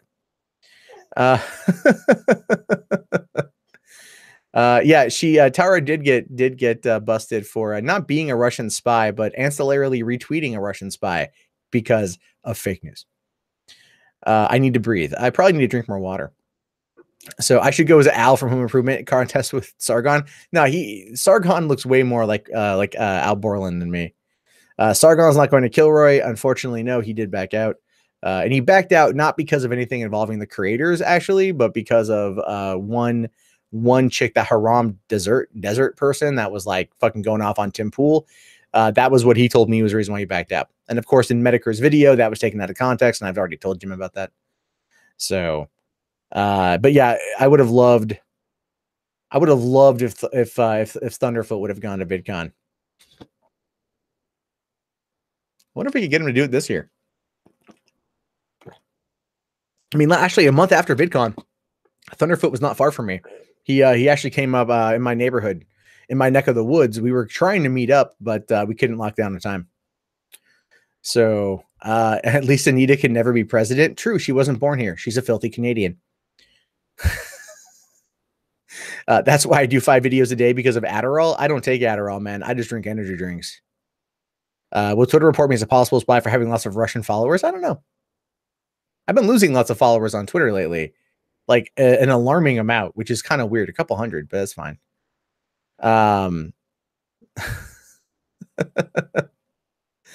So most people are nice in person. Yeah, they are. So is Ted Cruz. Ted Cruz just whacks off to porn he likes on Twitter. That was great. That was awesome. I gained respect for Ted Cruz after that. It was a decent scene. Decent scene. It's got some taste. It's always the religious ones that are always the most repressed, right? So if anyone wants to pay for you to go to VidCon, that was the thing with VidCon last year. A lot of people crowdfunded their way out to VidCon. A lot of people crowdfunded their way. I was like, wait, we can do that? Motherfucker, man. Should totally do that shit. Stop drinking energy drinks. They kill my kidneys. I got to. I'll be fine. Actually, I drink 1 a day, and I drink a lot of water and tea. I've got like, how's that Obamacare going? Obamacare is actually working out for me pretty well. I finally have health coverage that I can use. Thanks, state of Washington. Good night, Loquacious. Thanks for coming in, man. So who would win in a VidCon ball pit match? You, Chris Reagan, Carl Avocado, or Fedor Emil? I don't know who the fuck that person is. I think Chris would have the innate ability to just kind of like duck under the ball pit, kind of like that little fucking worm creature from Star Wars in the fucking trash compactor. We wouldn't be able to see him. He could just swim around and then ankle bite everybody and then just pull us down and drown us. I think Chris would have a solid shot at that one. Otherwise, it would just be Sargon and I reenacting like kaiju battles in the ball pit. So there's that. Let's see here. Rachel Loretto asks, any advice for a blogger trying to find a better way of making money aside from ads directly in my blog? Yeah, Rachel, the best way bloggers make money is through affiliate marketing. And it really does boil down to the niche of blog that you talk about. Ultimately, take a look at how mommy blogs operate. Mommy blogs are really, really, really lucrative if you know what you're doing. Same with weight loss. The woman that I met that's making $650,000 last year on Facebook, she actually did weight loss vlogs, or a weight loss Facebook group, and was able to make all that money through affiliate marketing. So look into that. Look into Amazon Associate. I mean, the payout is shit. It needs a fucking lot, but you can earn some extra money. That or create content that your fans would want to support via Patreon or Maker Studios or Patreon or whatever it is that they're into. You can find ways. Blogging is a lot harder now than what it used to be, simply because video. Everyone wants things on video. Who wants to read shit anymore, right? That's why I get paid to read it for you. See, I'm ahead of the curve.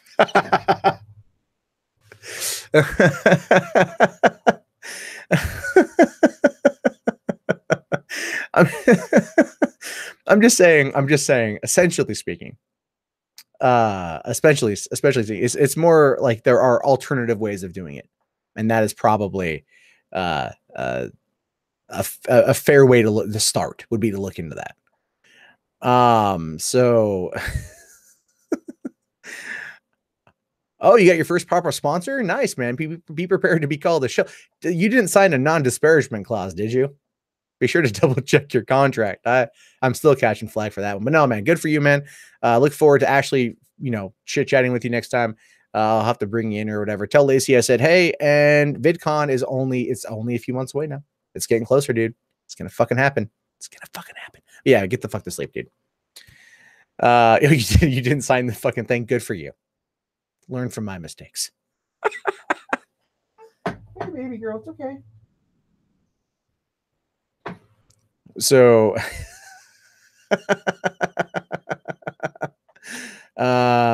you want to make a VidCon in Quebec?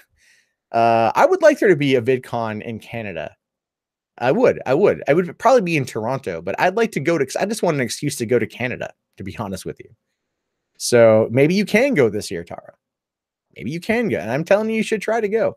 A lot of us are going to do Airbnb and shit. That's going to keep a lot of the prices down. Cause like fucking my hotel room, my nasty, disgusting hotel room was like $900 for fucking VidCon. $900. I found toenail clippings from the previous guest in the room. It was nasty, but I can get like a cheaper experience at an Airbnb with a bunch of us chiming in. So yeah, man, fuck, Bunty had it best. So there's that. You want a VidCon in New York City? Yeah, I do a VidCon in New York City too. They need VidCons. VidCon should go to New York City because I would do that too. I would make the trip because then I could meet all the New York people that I want to meet. Like Rich from Review Tech and shit. VidCon in Vandalia, Ohio. No. So the other thing for this lot to avoid is networks. Oh, right. Carl, thank you for bringing that up. I would just like to talk to you all for a brief moment about multi-channel networks or MCNs. Don't ever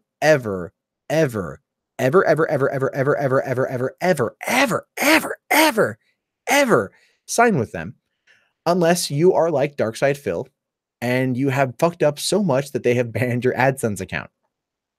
And even if they ban your AdSense account, just start a new one. No, I'm serious. Don't ever sign with an MCN. They lie their ass off to you. So there's that. Am I down to hit a gun range this year at VidCon? I don't know if I can. Yeah, Tara, Rich is in New York. I want to say, I don't know if I want to say upstate, but like near that region. So yeah, no, Jeff, MCNs are multi-channel networks. They're like Maker Studios or Curse or Machinima, Broadband TV, fuck, what's the other one? Full Scale, or Full something, Free Scale. I don't know what it is. They're all fucking horseshit. So, you don't ever want them. Hey, what's up, Ranting Monkey? How are you doing, buddy? VidCon in Kentucky. Yeah. Well, the people did go shooting at the last VidCon. I just couldn't make it. Physically disabled, so riding is easier for you. I understand that, Rachel. I understand that entirely. I would recommend looking into, just Google like affiliate sales for blogs. Ashley, go to, I just want to make sure it's the same one. Oh, no. Not. Oh, shit. Okay, there's like, it's like there's a website that I heard of a while ago that does these things called like it's like magic.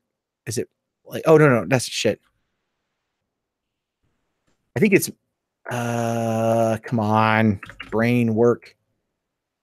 Fuck. Hold on. I'm gonna find it. I think it's magic. Okay. Bid Summit. Who the fuck was the goddamn fucking there's no, fuck, shit, cock ass motherfucker. Let me find a sponsor. I went to, okay, there's a website. It's all affiliate stuff. It's all affiliate, and let me see if I can find it. If they have sponsors, they should have sponsors up here. Oh, ballsack. Ah, there we go. Okay. Magic Links is what it's called. Let's see if I can find the site. Okay, so it's magiclinks.org. Go to magiclinks.org. It's share links to products you love with your audience and earn income as they shop. Is absolutely free. So it's like an affiliate sales situation, but it's all affiliate stuff. So magiclinks.org. That's the site you want to go to. There we go. That's what I remembered. So there's that. You live in the greater LA area. You can basically field any caliber. Well, when I come down there, if we have time, dude, 5 days goes by pretty fucking quick. So there's that. Will I be cosplay as Colonel Sanders at VidCon this year? No. Sorry, Cytotron. Thanks for coming in, man. Go ahead and pass out. Yeah, this is a little bit later in the stream. I'm waiting for my daughter to go to sleep. Oh, she's finally passed out. Yeah, you watch it on the rerun? Yeah, I'll have it up. This will be up and shit. So this is the thing, is like, I want to start doing more of these live streams where I can, with her being down, I can bring some people in and then we can look at their channel and shit. So let's see here. You say we organize it so others can go too. Again, let's play it by ear, man. Let's play it by ear. I don't know what's going to happen to this year's VidCon. There's been a lot of disruption between some people, so I don't know necessarily how things are going to pan out. And I don't think you want to have people who have bad beef with each other around guns.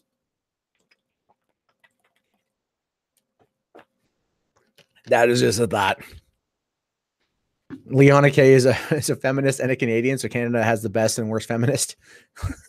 I like Leona K. I do. I got nothing against her. So, did I know that Vegan Gaines shot John F. Kennedy? Motherfucker, man. I knew it. I knew he played JFK Reloaded. Yeah, no, brainstorm. Yeah, brainstorm. Let me know what you find out. The best feminist is Christina Hoff Sommers, no question. I love me some base mom. I got to meet her about a year ago. That was pretty cool. Canada has Roaming Millennial and Lauren Southern. I didn't know Roaming Millennial was Canadian. I, for some reason, thought she was in Texas. Will I have a shovel and an alibi when your girl starts dating? I have about 1.5 acres of woods. I got property. So But ultimately, I do truly believe that anyone can do this platform, and I truly believe that anyone can make a success. Some people are going to have it easier than others. Absolutely. There's no way around that. And I know that sucks to hear, but that is the God's honest truth. There are people out there that are just going to find themselves in a situation where they blow up a lot faster. And you might find yourself being jealous. I'm not saying the emotion doesn't exist. There are people out there that I've looked at like, God damn it. God damn it. And it's an emotion that's human. Jealousy and envy is a very human emotion. The key is to not let it control you. Right. And that's the best thing. So do these woods have wild animals other than herbivores? Yes. Yes. Yes. There's some crazy shit here. I have one half. You can't even legally build on that there. Well, yeah, where I'm at, I have it's mostly forest. No, I'm just saying, man. I'm saying it's like there are people out there that I'm friends with that I look at their content and I'm like, God damn it, I think I do better, but and they do better than me, and that's fine. I'm not mad at them. I use it as a way to work harder. But at the same time, I will be fully fucking honest with you. I am straight up addicted to what I do. If I'm not working, I'm thinking about working. I don't take time off. I don't. There's a lot of problems that come with that. There are a lot of issues that stem from that. Part of it is like I don't sleep very well. First thing I do is I check my phone, look to see what news stories are going on that day. What is interesting and popular that I can talk about. And there's downsides. So I'm trying to segment things off now. What I'm doing now is I'm recording. So yesterday I recorded 6 videos. So this would be Sunday. I recorded 6 videos for Monday and Matt. That was my Sunday and Monday content. So I took today off of that. So I did the stream for $3 Theater, which is cool. Tomorrow is going to be $3 Theater, as well as doing 6 more videos. So then I do my Tuesday and Wednesday content. And then Thursday I go back and do it all over again. It just gives me a little bit more time. And also I can lock myself in. I work for about 4 hours and I'm roughly good to go. From recording, editing, all that kind of shit. And I can bulk export stuff and I can whip out thumbnails pretty goddamn quick. I'm getting good at fast thumbnail creation and fast tags and everything else. So that wasn't Jake Paul you're thinking of, Megamind. It was Logan Paul. And I was right there when it happened. So so yeah, let's see. Ball pit closed due to too much poop in it, maybe. Is Randy Stair the evil Chris Chan? Well, I don't know. I mean, he's evil, but he's also dead. So there's that. So yeah, there's a lot. I mean, if you guys, been up doing this for a couple hours now. If you guys got any final questions, I'll get ready to wrap this thing up because she is passed out. She'll be out for a while. Ash versus Evil Dead. I've only seen the first episode, but I liked it. I need to catch up seasons 1 and 2 before season 3 starts. I'm actually working on I want to do a video series on $3 Theater that's kind of like what the fuck happened to a movie. So in terms of like a movie that was coming out that was rumored that was going to be, in production or whatever, and then it died. And one of them I want to do is Freddy versus Jason versus Ash. Final question: top 2 porn stars of all time. All time. Fuck, dude. There are so many that I've masturbated to. It's hard to tell. I mean, clearly it was hard, but I mean, like, what's the best one? The 2 I like Lexi Bell quite a bit. And probably if I'm gonna rock back to like when I was younger, Asia Carrera, man. I knew a chick that looked just like Asia Carrera, but she was a redhead and not Asian. Yeah, good stuff. So let's see here. There's a $10 super chat from Caprion. Saying, listening for years, keep up the good work, you glorious bastard. Thank you so much, I greatly appreciate that. Brave man person, I saw your email. I haven't responded to it yet. I saw you emailed. I haven't had the chance to read it yet. So I'll take a look at it again. I can't tell you yay or nay on anything. Someone said that is talking with what's this about SJW stuff here. Let's see. Isn't triggering SJWs getting old? Yeah, it is. It really is. That's one of the reasons why you're seeing people right now fight each other that are on this side of things, because the triggering of the SJWs is getting old. But if you can trigger people that you're kind of, I guess, aligned with politically or whatever, then it makes for a much more interesting experience. Asia Carrera, Cassandra from Wayne's World. No. That's Tia Carrera. Asia Carrera was last in the news because she is an atheist who got a strainer. She's a Pastafarian. That's what it was. She's a Pastafarian who has her driver's license in Utah with the strainer on her head.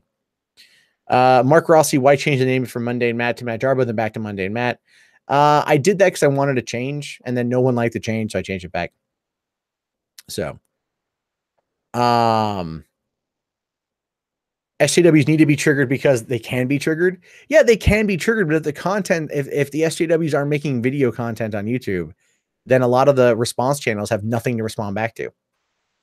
Think about that for a second. How's my daughter doing?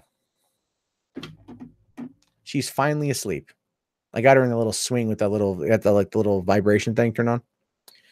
So you hate drama, although you're seeing SJWs freak out over nothing is always funny. It is funny, but it does get old after a while. Because you're like, really? You take the bait on this one? Man. My daughter looks like a cute puppy. She very much looks like a cute puppy. So hold on, Gabriel's bullet. Who are you talking about? Trying to see who you're talking about there. Who's talking a big game but then fucked off? Let's see. Hey, Ranting Monkey, you coming to VidCon, motherfucker? You're coming to VidCon. It's not even a question, bitch. So, you got to come to VidCon. Let's see here. Hold on. I'm trying to see the chat. Where can you find my movies? ISO-themovie.com. You can watch my movie. So let's see. Asia Carrera and Tori Wells, Victoria Paris. Those are some good people. I always enjoyed Jenna Jameson, as well as Raquel Darrian. Like Raquel Darrian, oh, whew, man. Julie Strain was really good. Nina Hartley, man. Nina Hartley, 80s, 90s, and now. For some reason, Nina Hartley is a goddamn fucking classic. Julia Ann. I got a rubber boobs once. That was fun.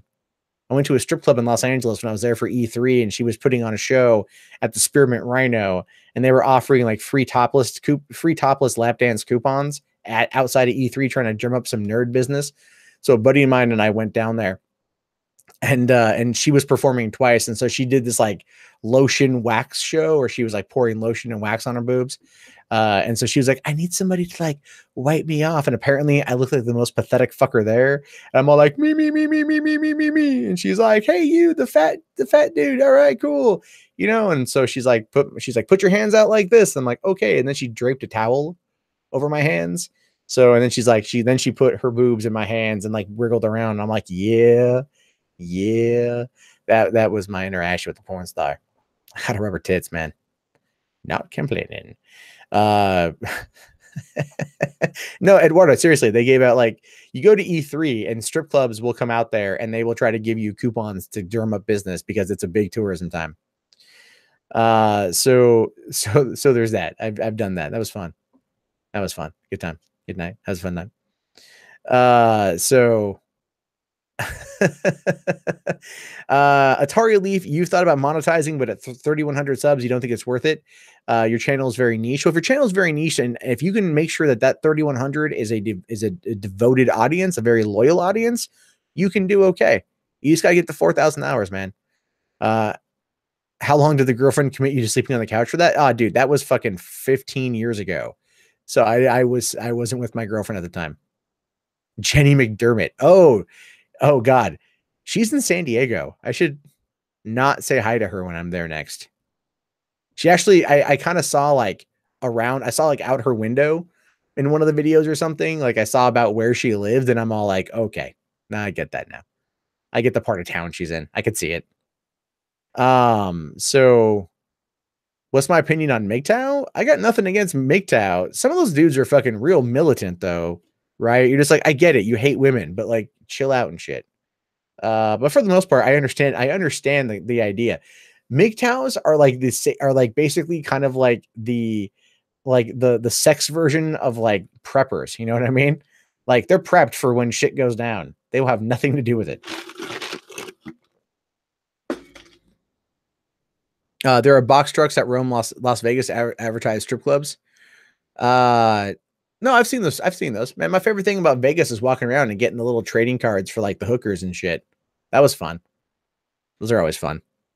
They've really toned down on that in recent years, though.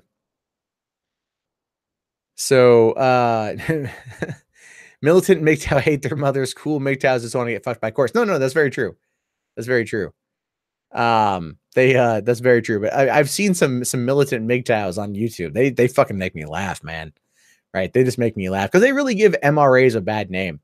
You know, my favorite thing about the whole MRA movement, honest to God, was Cassie J's documentary, The Red Pill. I actually, again, I've known, we've been friends on Facebook since like 2010. I've just never met her. We just randomly became friends during that time when you're adding everyone. Who was that porn star? It was Raquel Dorian. Dorian. Yeah. Yeah. You took a nap, Rabbi Shlomo? Yep, still going on. Is it weird that I'm interested in Far Cry 5 as a fishing simulator? No, not at all. I'm bummed that they pushed it back to the end of March. But it comes out the same week as Ready Player One, which is also my birthday week. So not only like do I get to get Far Cry 5 and play the fuck out of that game, so I'm so excited for that. Love Far Cry. I just repicked up Far Cry Primal. They had a deal. I picked it up on the Xbox One. I'm looking forward to going through Far Cry Primal again. That was great. But doing Far Cry 5, and then also seeing Ready Player One, and then my birthday is me fucking cool. So Jenny talked shit about getting big, but it's been a long time and she's still at the same count, making the same amount of videos daily. Some people hit plateaus, man. I could probably instruct Jenny McDermott on how to grow her channel. But the key thing for Jenny McDermott to outgrow her channel is she has to outgrow the people that she surrounds herself with. There's a reason why Kevin Logan hasn't grown much bigger.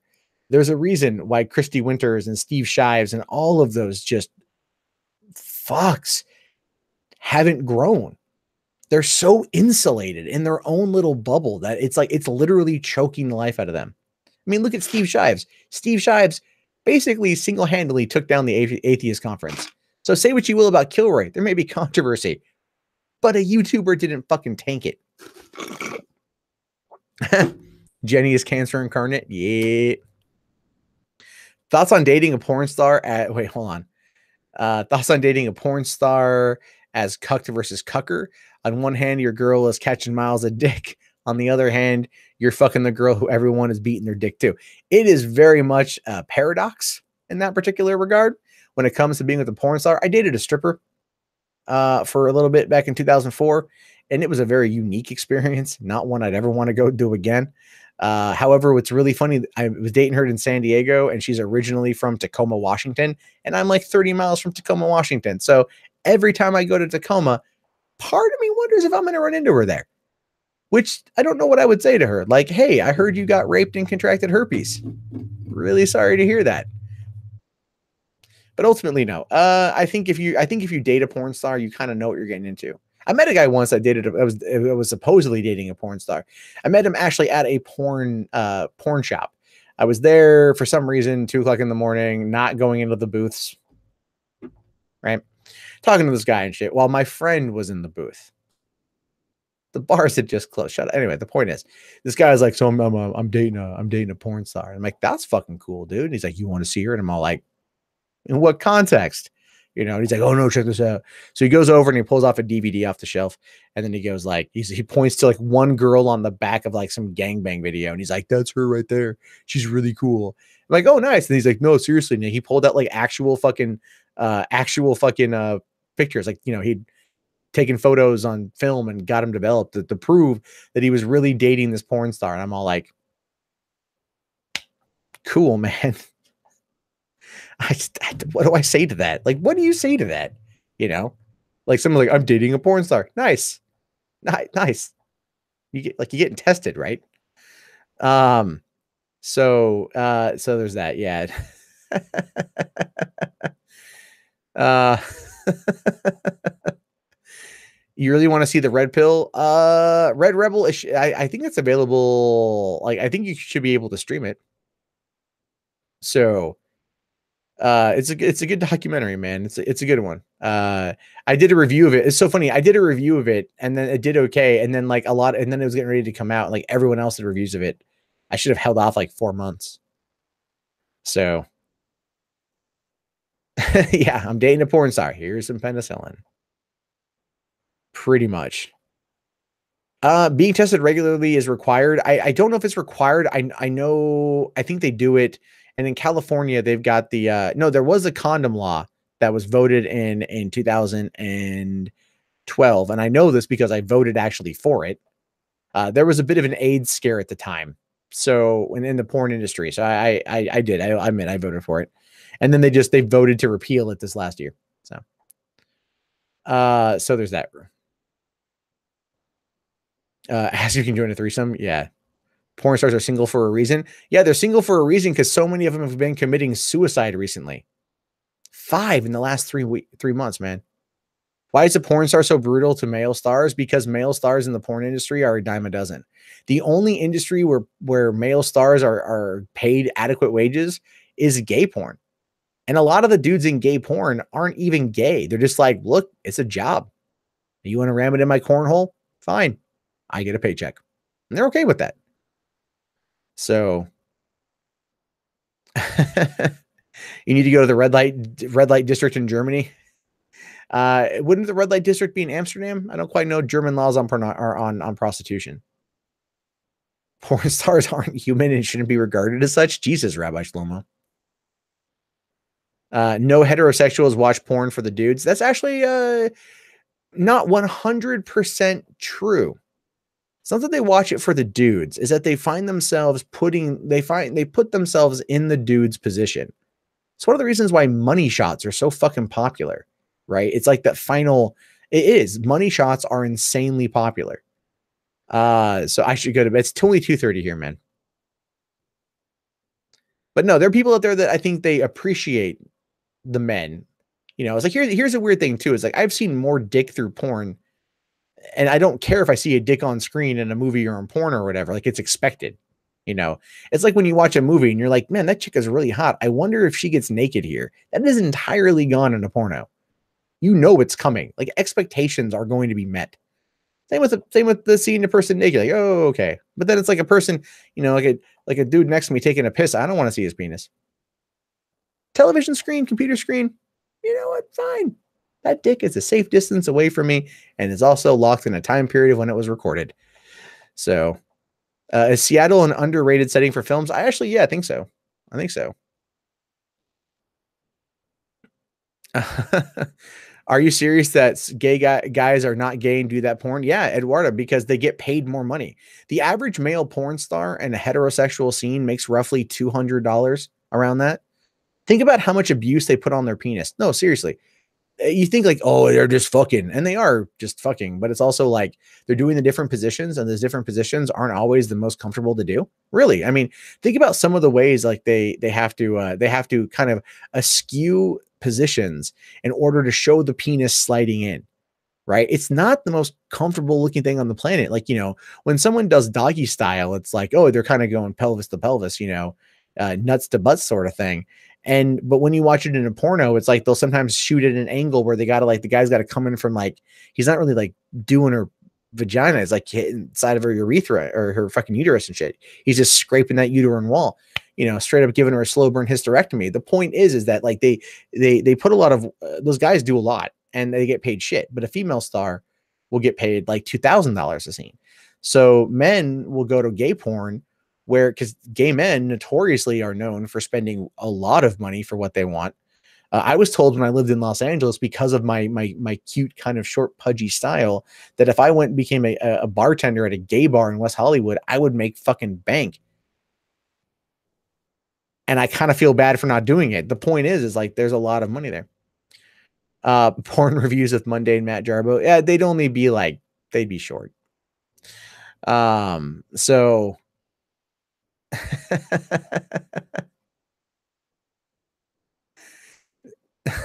yeah, men fucking a woman is pretty gay. The gender wage gap exists, but in porn. Yeah, the thing is though, the argument there is like, you know, women put up, they put their bodies out there, men put their bodies out there. There's, you know, women are, what it is there, it's the female stars are far more popular than the male stars. You have a fair amount of male stars that are popular, that do have a large following, but the female stars are always going to have more. So I give this movie 4 out of 5 faps.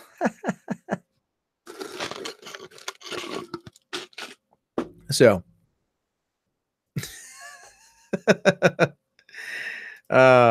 I'm just more or less pointing out that, like, you know, there's some disparity in the porn industry. There's just some disparity in the porn industry. What is she doing? Okay, she likes to grunt when she sleeps. It's kind of funny. I'm just looking through like the YouTube the live what is she doing? Hold on. So, funny thing here, just to give you guys an idea, I've been doing this for 2 hours, right? 2 hours. And it tells me how many peak hours people have watched. So when I'm trying to, you know, get that, if I'm trying to get that 4,000 hours, so far, 284 hours in watch time. The average person's watched for 13 minutes. Kind of sad, but I mean, it's a late night stream. The whole point there is that you can rack up hours. You can just rack the fuck up at hours and shit. So, okay, I should really probably wrap this up. So if you guys have any final questions about YouTube, we can answer those questions. In the meantime, let's probably should back off the porn talk and wait for later on. So yeah, let's okay. What's my favorite porn plot? Well, I'll have to wait for later on that one, but it's Pirates, the porno.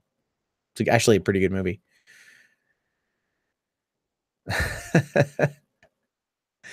So I came here to lay some pipe. Yep. Since I got a kid now, I should send you a clear my browser patch, history patch. Dude, it's called incognito for a reason. How does OBS work? There are tutorials on YouTube for that one. I had to watch a lot of them. Can we make a collab revealing the truth about 9/11? Why is that so fucking funny? How do I stay motivated when YouTube fucks creators? Because I make enough to get by. Not much more, but I make enough to get by, and I know that if I stick through it, I'll be okay. And also constantly not bitching about it. I bitch about it, but not constantly. There's a lot that I just kind of like get pissed about and move on. I also use my rage as motivation. So, which YouTuber would I like to most do a collaboration with? PewDiePie. You know what? Actually, no. Let me take that back. Logan Paul. Hey, you were sleeping. Go back to sleep. Reason why Logan Paul is because Logan Paul consistently pulls in like 6 million views a video. So your exposure rate is going to be super high. Super high.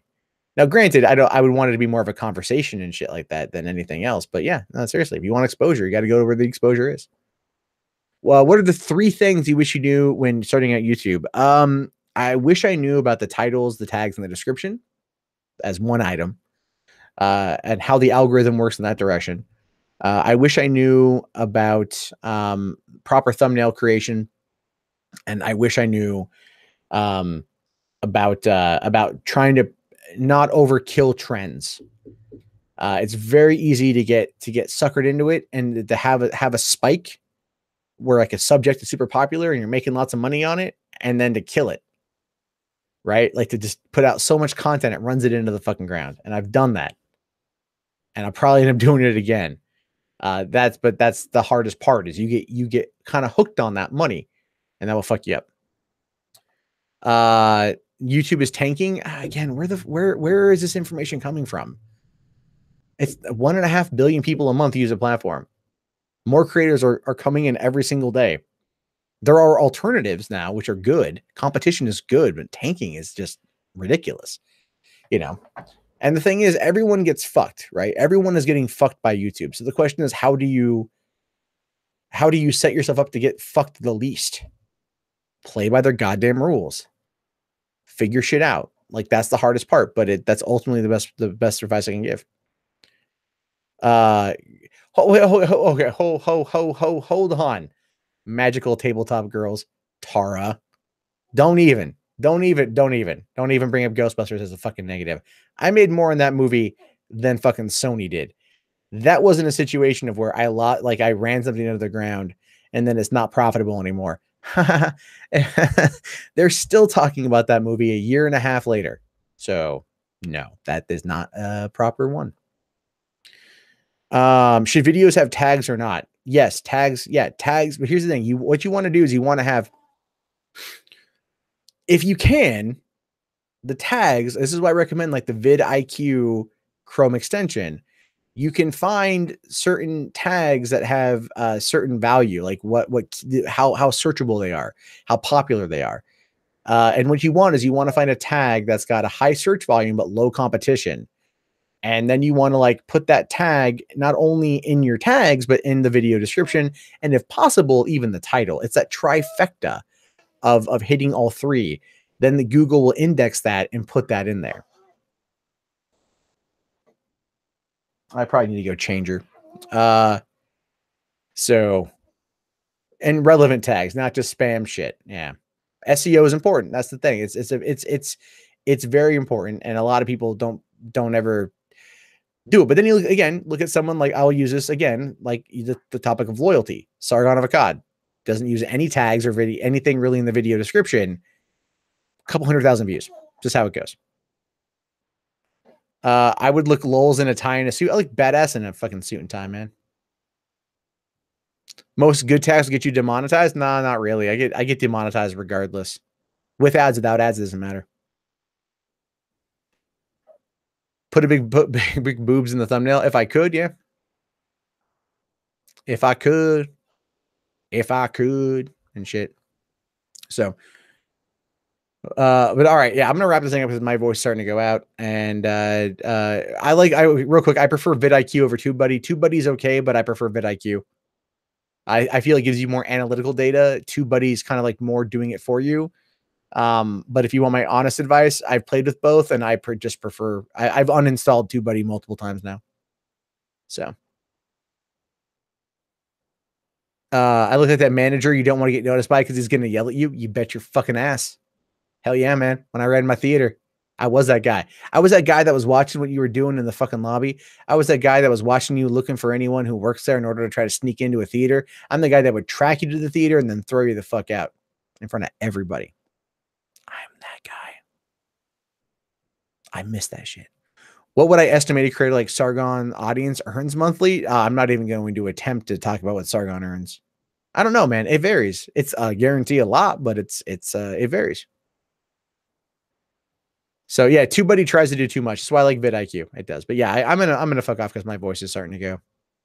And I can try to get her to pass out so I can go to bed. But we'll do this again soon. It was a lot of fun. I appreciate you guys hanging out with me. We'll do it a little earlier in the day so then people can actually, like not be the middle of the night crew and shit. And you guys have yourself a great day and be sure to look for more videos from me coming out. Also, if you guys want to jump in on the Discord, if you have questions and shit, let me just get a quick shit.